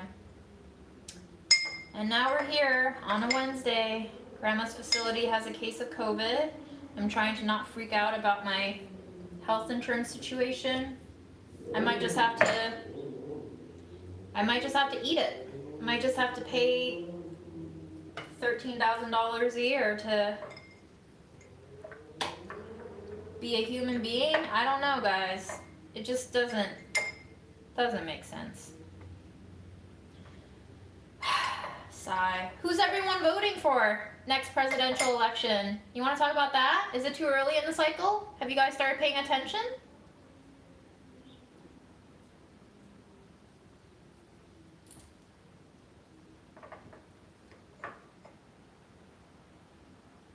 Fred is hiding. He showed up a little bit at the beginning, and then he went into hiding.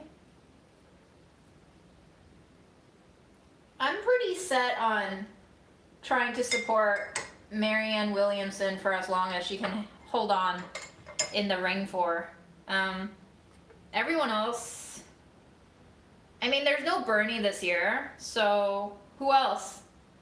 Who else is going to actually say some real shit while they have the mic, you know? Everyone else is just gonna give you the Biden runaround, promise you a whole bunch of things, play by the party lines, get the nomination, win the nomination, and then not do shit, right?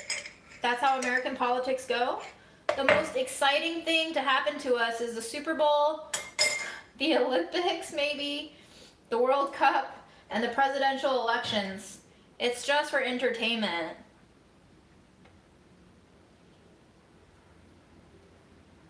We have Obamacare. What I've described to you is Obamacare. You'll get a tax credit. I think I can qualify for a tax credit off of the premiums, like maybe $200, but that still means that I have to pay $400 for premiums and still have $6,000 worth of deductibles to pay out of pocket before insurance starts covering any of it for me. So that's Obamacare. That's supposedly the Affordable Care Act.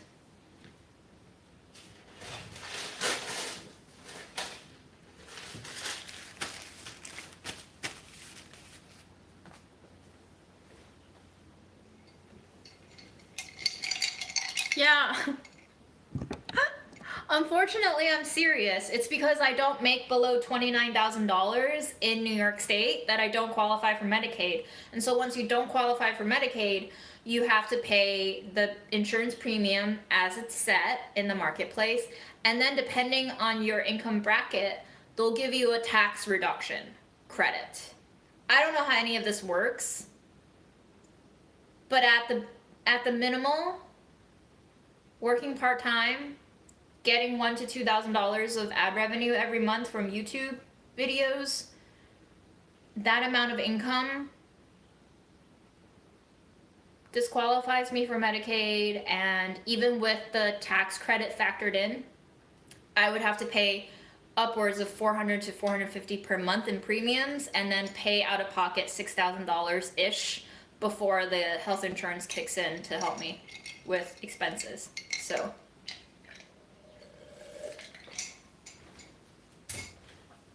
I think I did vote third party once when I was young, when I was probably like 19 or 18 or whatever the age was. What does it matter? What does it matter? One, two, three. All right, let's do coffee yolks. You're worried about Biden's age? Biden should have never become president.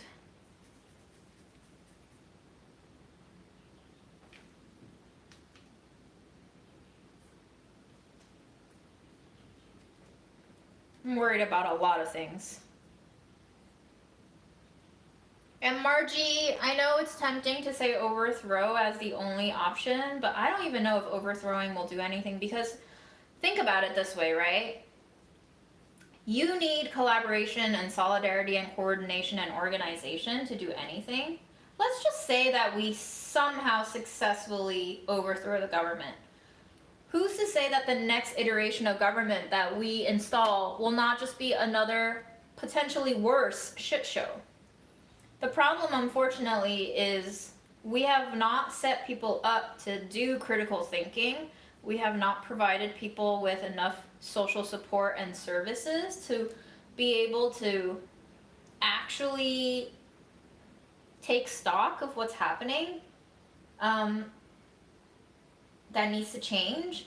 We have not trained people to think about what it means to be a democracy. We just simply tell people that we are, and we assume that people will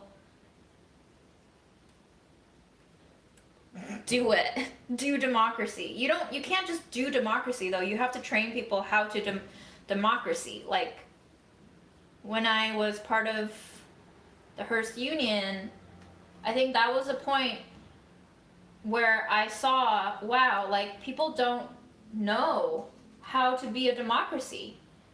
There is so much work involved to being active participants in government, and it is so hard in a governmental setup like America that just seems like a lot of things need to change for us to have a new government. And so I think that's why most of us have given up. You know, like most of my smart, intelligent, and somewhat depressed friends don't vote. Even ones who are politically motivated don't vote. They just don't believe in the system anymore. And who can blame them, right? So it's not really that we need to overthrow.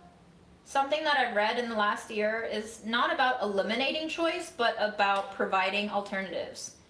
And so we can recognize that we are not a happy country right now in terms of having a government that actively cares and provides for us on a materialistic level. We don't have that. And so what we need to do instead of talking about overthrow is think about what can we do right now under this current system that can provide people an alternative.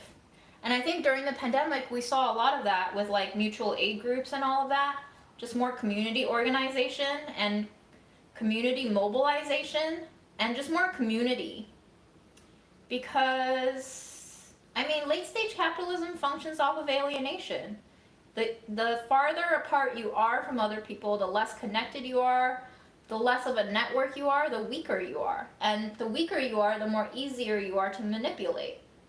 And so the point of capitalism as a system has always been to alienate us, not only from each other, but from our own selves, from our own labor, to take stuff that we've made away from us, much like how we take, you know, baby animals born into an industrialized farm away from their moms as soon as they're out. And we either kill them, torture them, or raise them, but by mechanical processes, and we sever the ties. We sever the ties so that they don't know their context. And that's what our society does to us. It severs all of us. And now we're all lonely. We're all lonely people.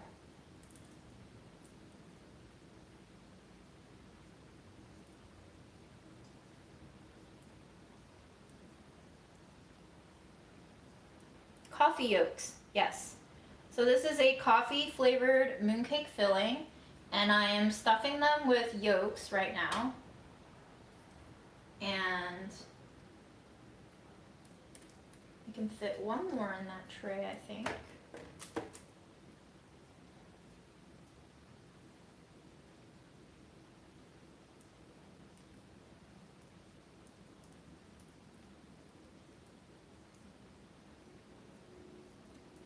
And I think the coffee is good enough on its own, but I do want to add a smidge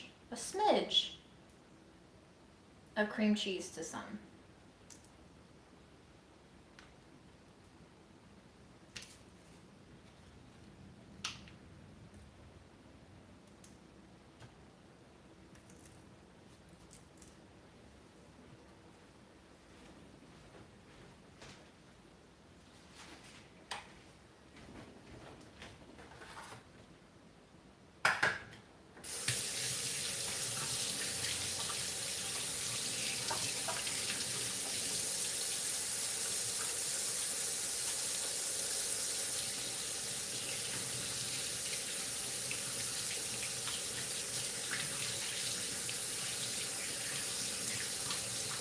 Yeah, Samantha, that is totally where my head is at.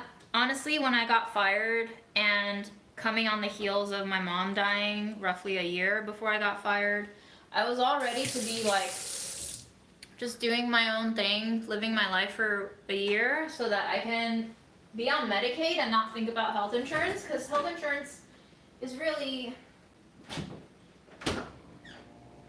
just very messy. But you know, life has other plans, and so now I have to figure shit out and see how this is all gonna work. It might not work, but even if it doesn't, we'll have to make it work. Because that's what you do in life. Unideal circumstances. And yet.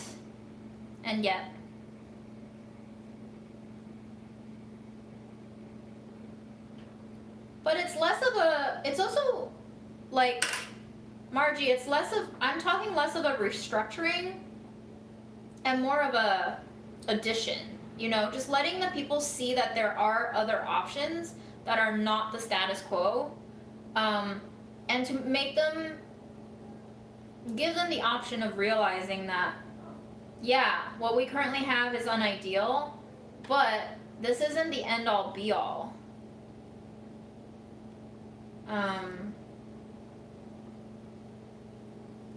And that in itself is idealistic. I know. I know that too. Plus.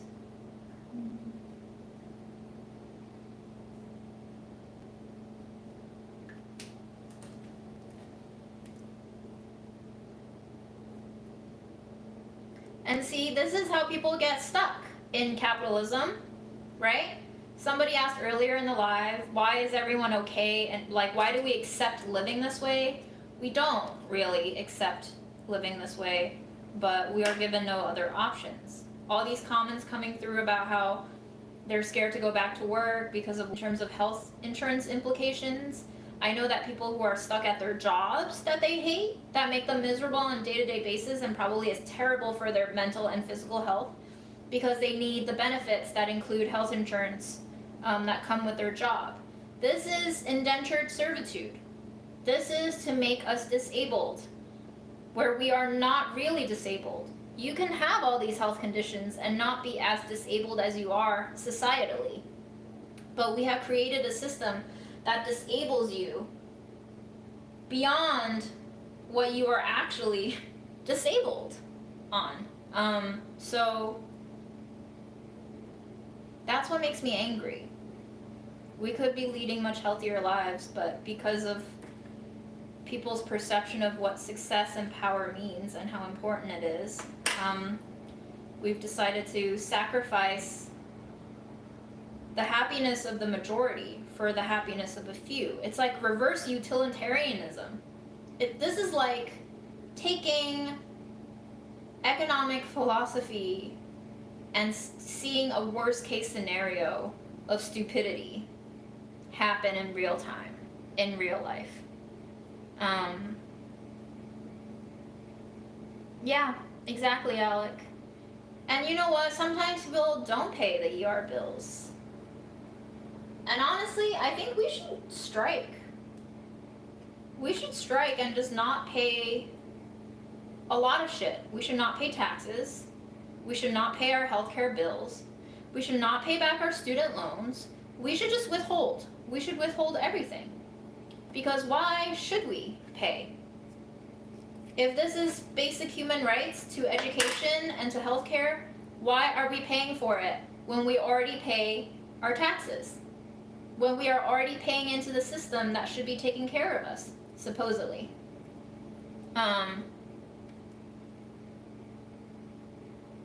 But again, this will take a group effort. It will take solidarity. And this is something that requires organizational feats like I've not seen happen in America. The last time something like this happened on an inspiring scale is during the summer of 2020 with the BLM movement. Like so many people showing up to march and to protest, but that also faded. We are a country that does not know how to do things sustainably.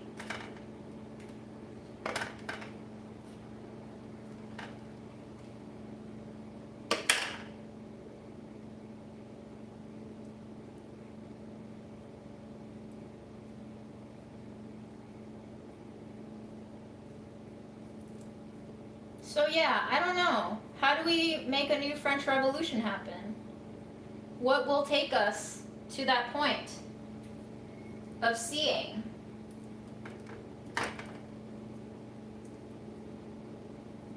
Taxes are for imperialism, not for citizens. Amen to that.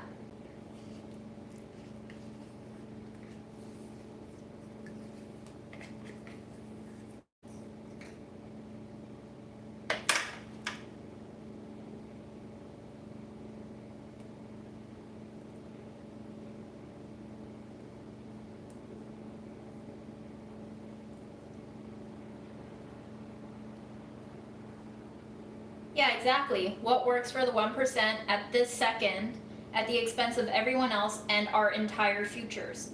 That is what we have been doing as a society, without any sort of consent from the people who are suffering. So that has always been the story of our world, right? That's always been the case.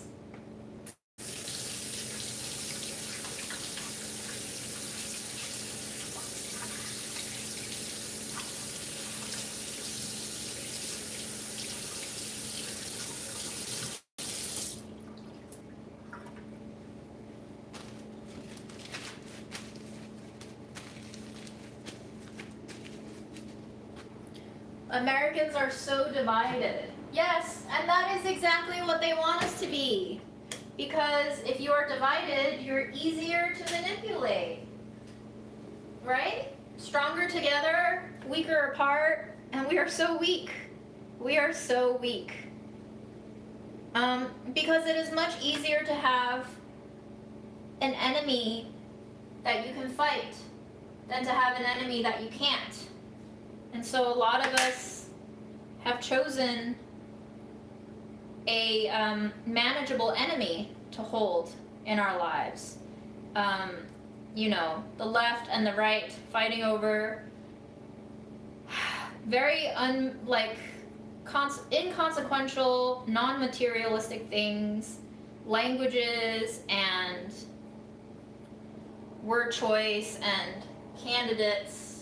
Meanwhile, it's the same flavor. It's the same flavor, guys.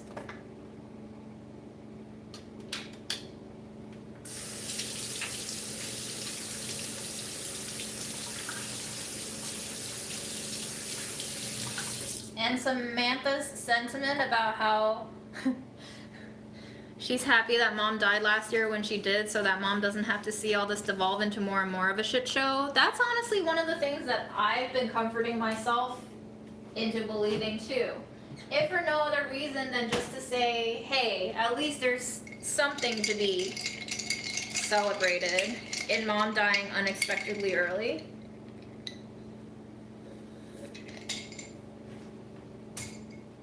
Just trying to make sense of the nonsense, you know?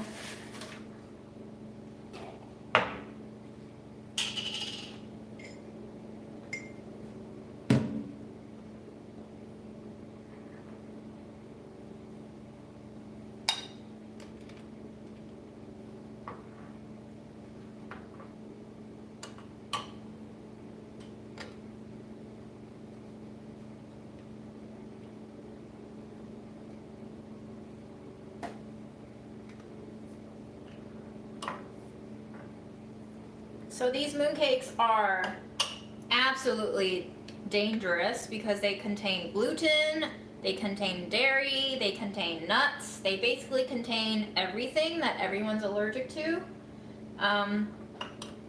So you could call these murder cakes if you want.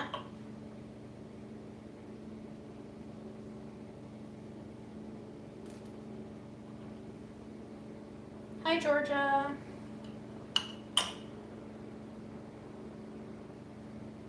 Georgia the state or Georgia the country?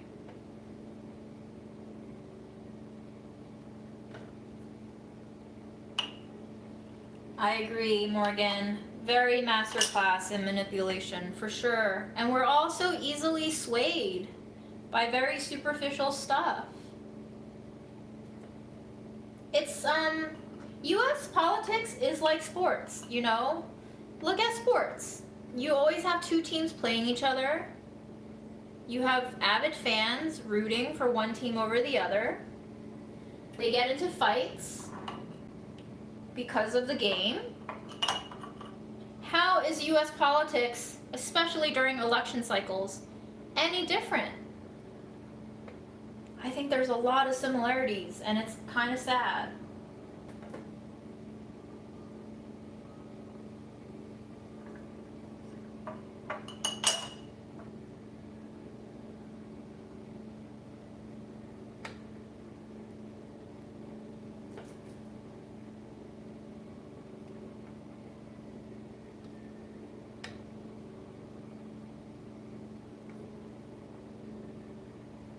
Like, I really don't care if we have a first woman president. I just want healthcare. Whoever wants to give me healthcare and everyone else healthcare is a go. And they'll always promise you all of these things. And they'll promise to take away student loans. And then you vote and it's like, fake. Can't believe you fell for that shit again. Now, I think everyone who runs for president should sign a contract.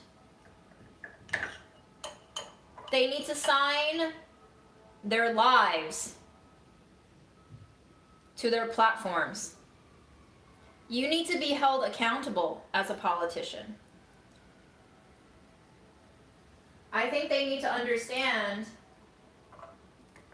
that you are not allowed to pull this shit.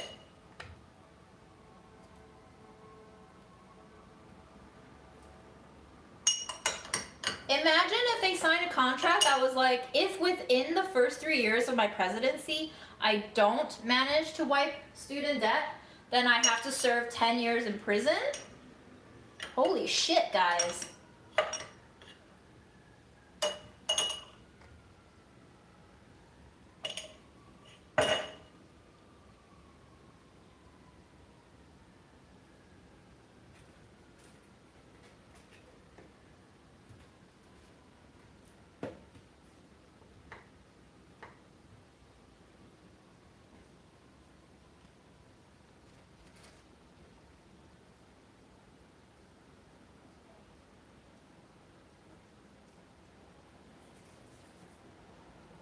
You know what? I don't need thumbs up. I need healthcare. But I appreciate it. Thumbs up on a YouTube video is the least of my worries right now. And I'm sure it should be the least of your worries in life right now, too.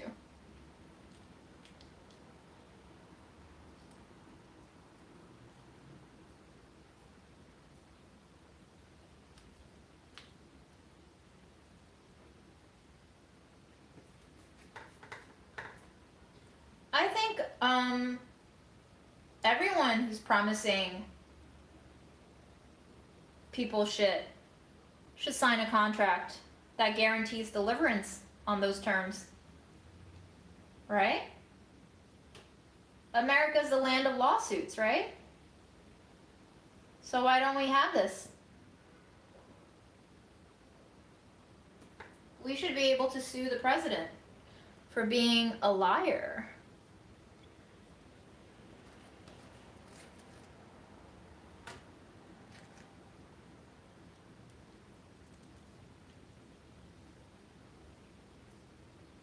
Yeah, we can give you likes, but we can't make healthcare out of our asses, so it's something. Exactly.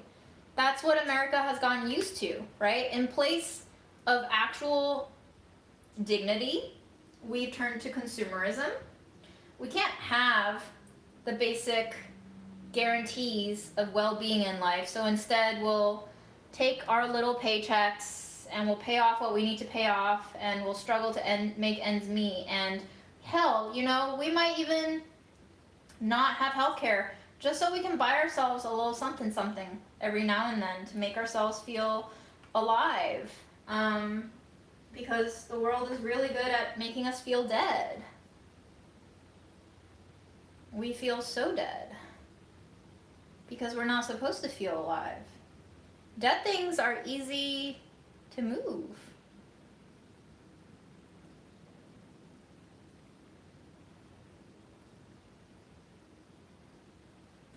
Imagine if we got to decide on salaries for politicians based on their performances, the way companies make us do performance reports and evaluations.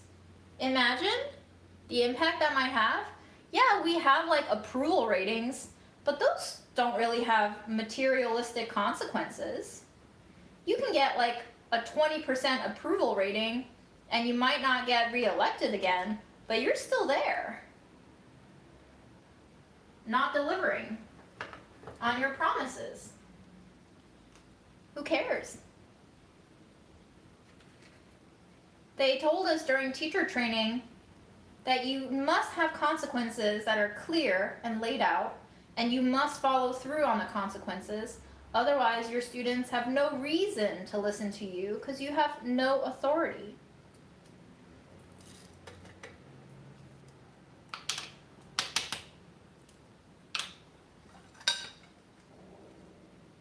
You know?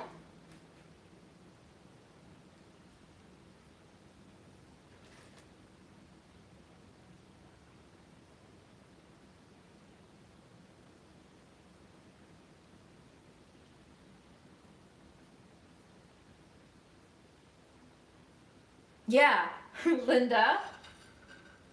Exactly. In prison for life, not just 10. Linda went hard. Let's go. Life imprisonment. Liar. Try to pull that shit over our eyeballs again.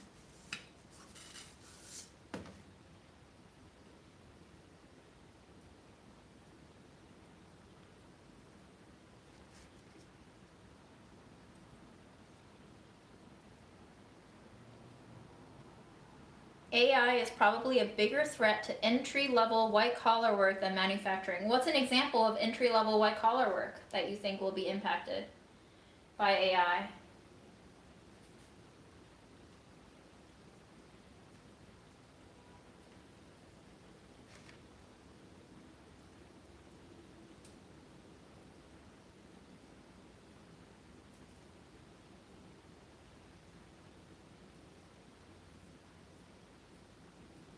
Data admin. Ah, yes. Well, that's the kind of job that they should be taking, right? Like, we made robots to do the things that don't require a lot of innovation. But now they're taking, apparently, creative jobs too. So It's not that AI is out to get us, it's that humans are out to get themselves. Short-sighted. Very, very, very, very, very short-sighted.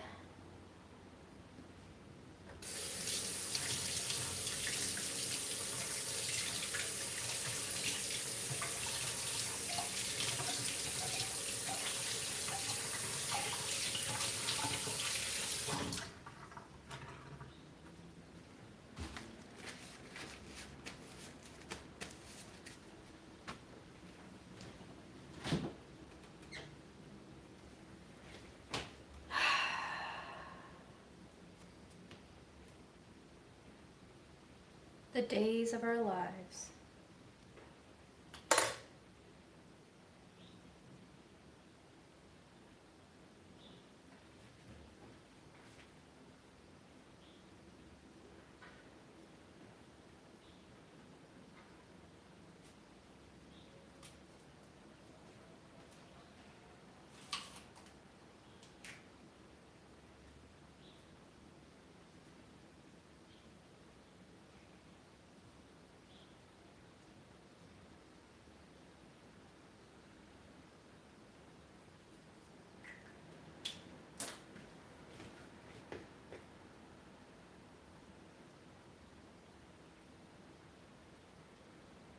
Happy citizens do not make compliant ones. Amen.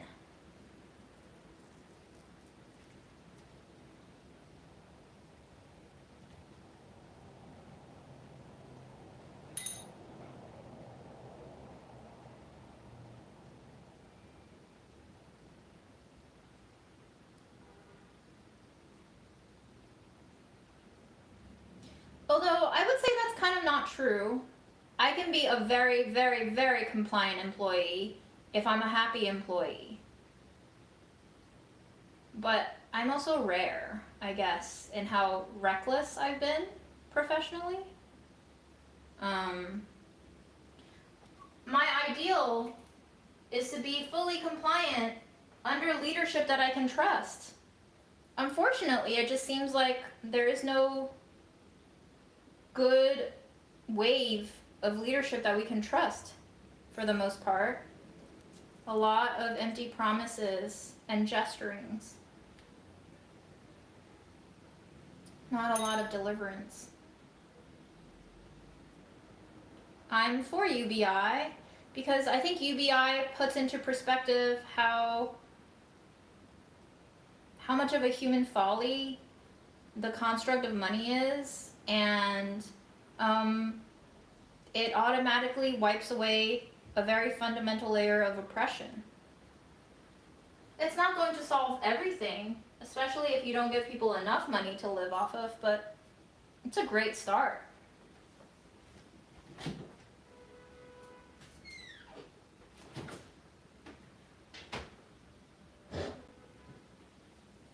Okay, I just did the milk tea and the coffee, and now we're on to our last one, which is sweet potato, pumpkin spice.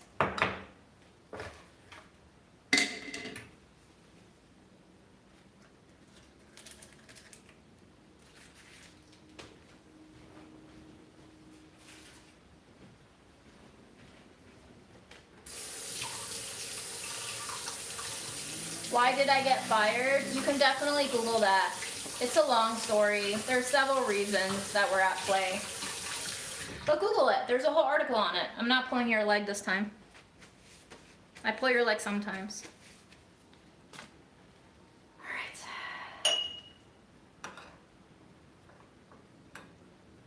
Let's taste this sweet potato. Delicious. Now this is the one that I was thinking would go great with cream cheese. You know, because you would have like sweet potato pie, you would have a little bit of whipped cream. Cream cheese is kind of like whipped cream, a little bit. So,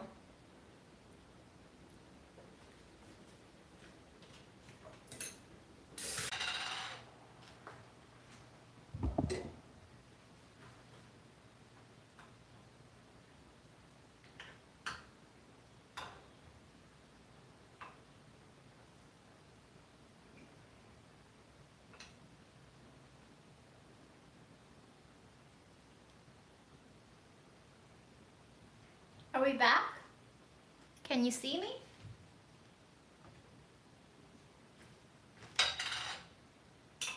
Plot twist, I was imagining everyone this entire time.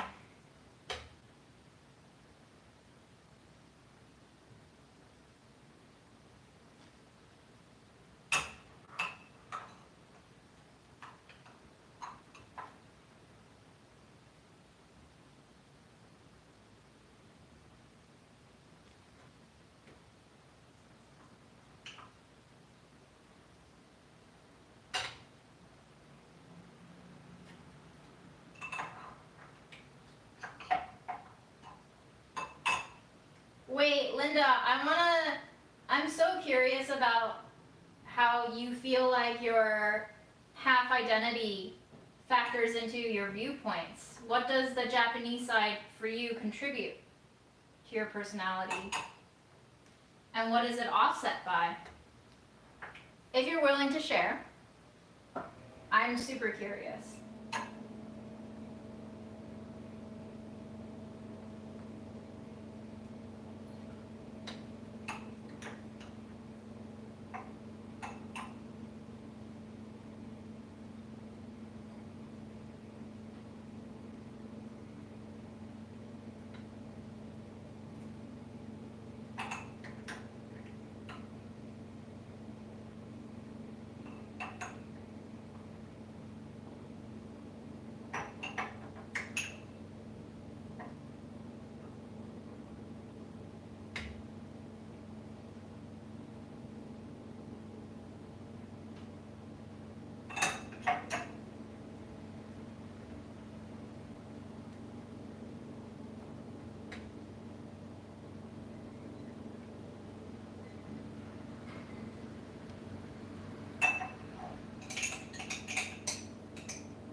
Guys, I have a confession. I'm very sorry, but I have to pee again. So I'll be back.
Okay, the first thing we're gonna do is actually slip this into the freezer so that they're easier to cover with the dough. I want the cake dough to be actually a very thin layer because if you have too much dough, the proportions are just a little bit off. And also I think I have 2, 4, 6, 8, 10, 12, 14, 16, 18, 20, 22, 24, 26, 28, 30, 32, 34, 36.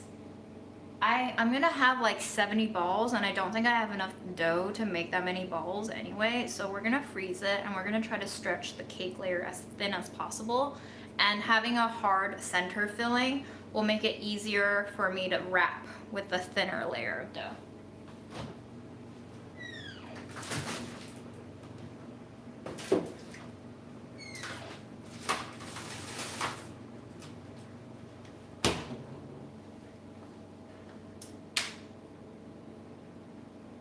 Ah, yes.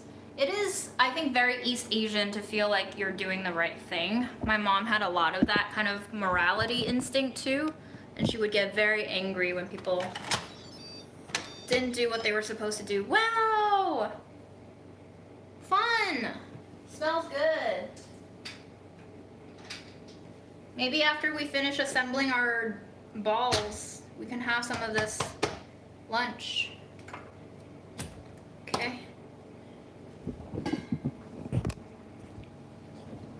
I'm sorry you're stuck here, but that's where my charging station is. So I don't want to move you because if I unplug you, we might get disconnected. But I hope you can see. Yes? Okay.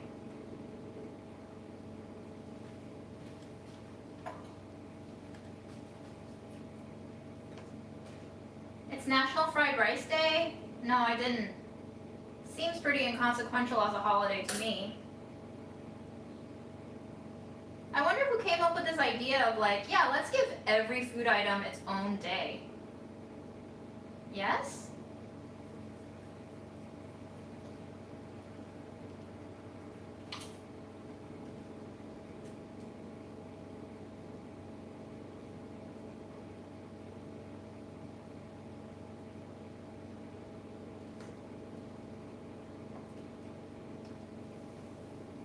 My laptop might overheat.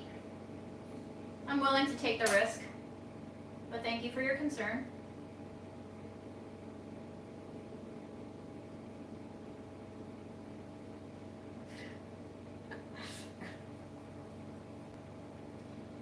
Having internet relationships is very fascinating, y'all. I just had a viewer DM me several paragraphs on how much I think it would cost on Uber to have a fare from the airport to a specific hotel where her daughter will be staying. And I was like, why?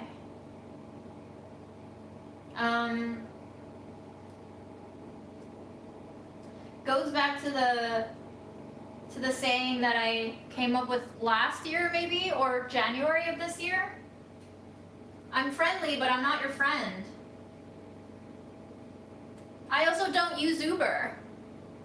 And I think her response to me saying, hey, you should just check out the app and it'll give you a price was, I'm sorry, we don't have Uber here in this state. And I was like, okay, understandable, but I don't think you need to have it in your state to plug in a couple of addresses. But anyway, whether or not it's a technology thing and she wasn't familiar with it or whatever, I'm just using that as an instance to highlight like how internet functions and how deceiving it can be.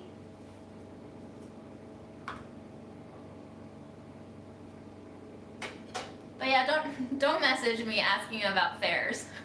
I don't have that answer for you. I am a parasocial travel agent. The amount of people who hit up my inbox saying they're coming to New York and can I recommend hotels? Can I recommend restaurants? Can I recommend things to do? I'm just like, I can't be the only person that you don't actually know who lives in New York, right? But sometimes I respond and sometimes I don't. And I feel bad when I don't respond because I do have very people-pleasing tendencies from my mom's side. Thank you, Mom. But I've also had to learn to be like, no, I'm not gonna do that for you today.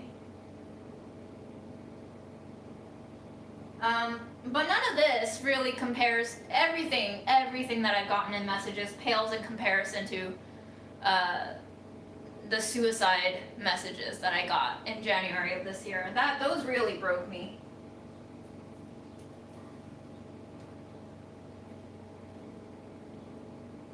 There is really nothing worse than a total stranger telling you that they're gonna off themselves.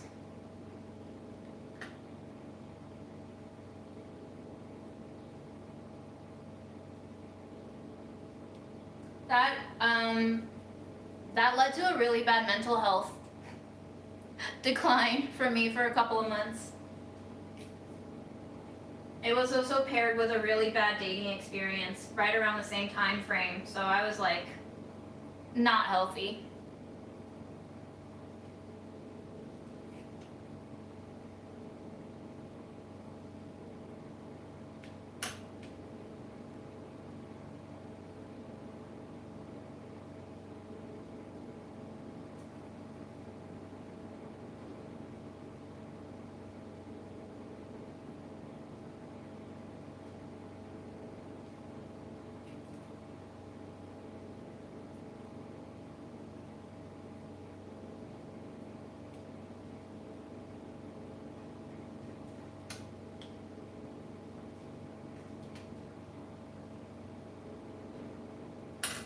That's a good question. Why would strangers tell me that? I think the explanation at the moment is that they feel like I'm super transparent and open about everything, and they feel like I'm a source of comfort for them, and they feel a sense of connection, but also a sense of distance, that they feel secure enough in telling someone that they don't know in real life what's happening.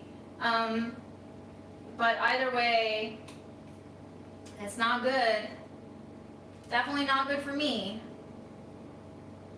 I don't know if it's good for them either, because I tried to give them resources for like hotlines, and they weren't based in America either. They weren't in the States, and so I had no idea what I had to like Google resources for them in their home country. I don't know, man. It was a lot. Where are you seeing macadamia nuts? Neither. Are you talking about this jar? Those are Fred's treats. And I even drew boundaries with this person too. After the first round of these messages, I said, hey, I don't really know how to help you. Here's what I think in my own mental health. And I'm gonna ask that you don't contact me again, because for my own mental health, I have to tap out. And then a few days later, they contact me again with even more serious updates. So some people just don't really understand, or they are negligible enough to not care. So either way,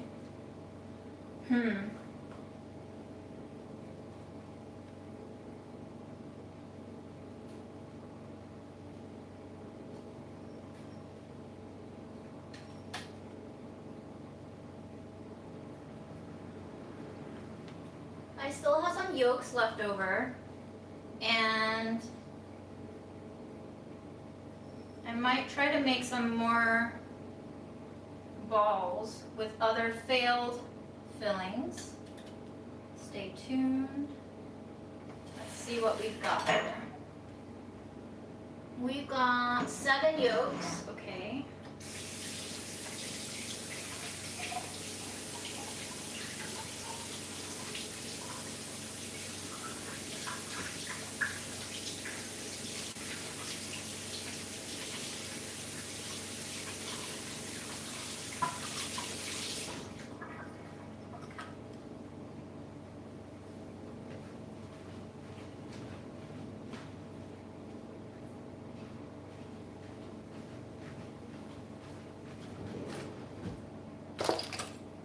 I have to write down what's in this tray and the order that they're arranged, otherwise I'm gonna totally forget what the fillings are.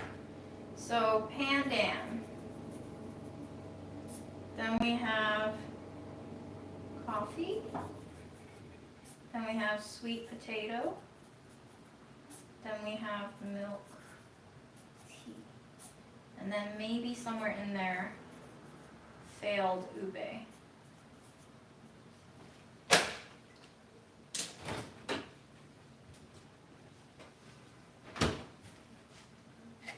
Failed ube. Let's give this a try. So after the first attempt at making ube, I was like, oh, this doesn't even taste like ube. I'm so upset. So then I made another one, but because I didn't have any more maltose left, the filling consistency is not quite right. So Lose.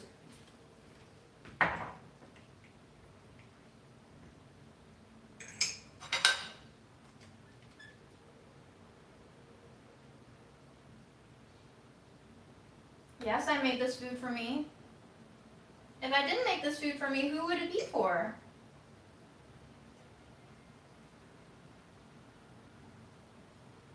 I have not seen the horror movie Talk to Me. Oh, this isn't gonna work.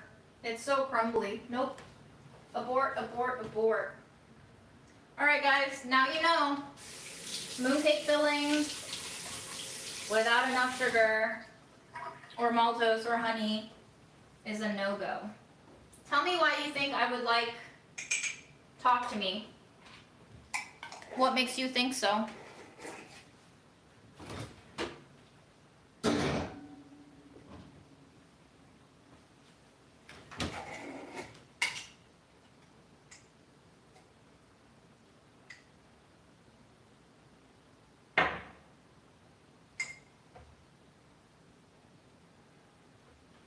So I'm going to use this instead. This is just unflavored mung bean paste.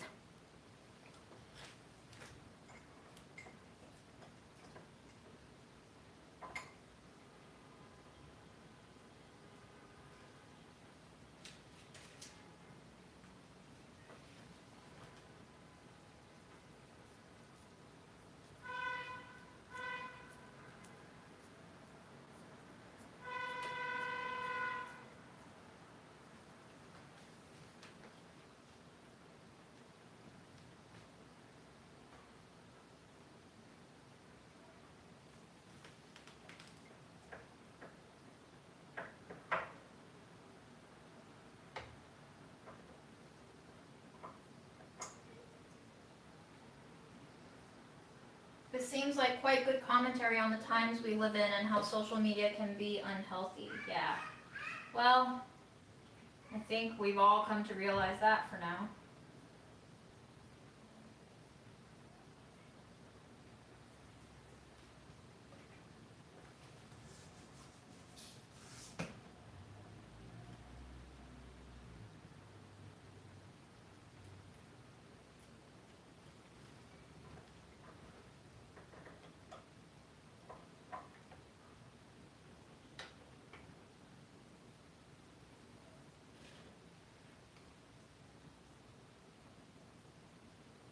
So even if these don't become mooncakes, I can just snack on them.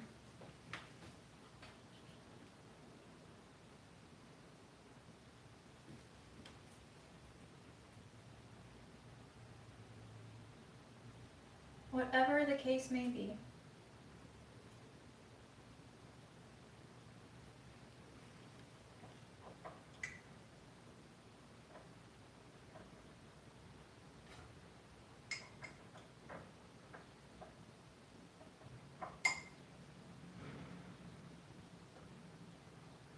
I don't think I'll have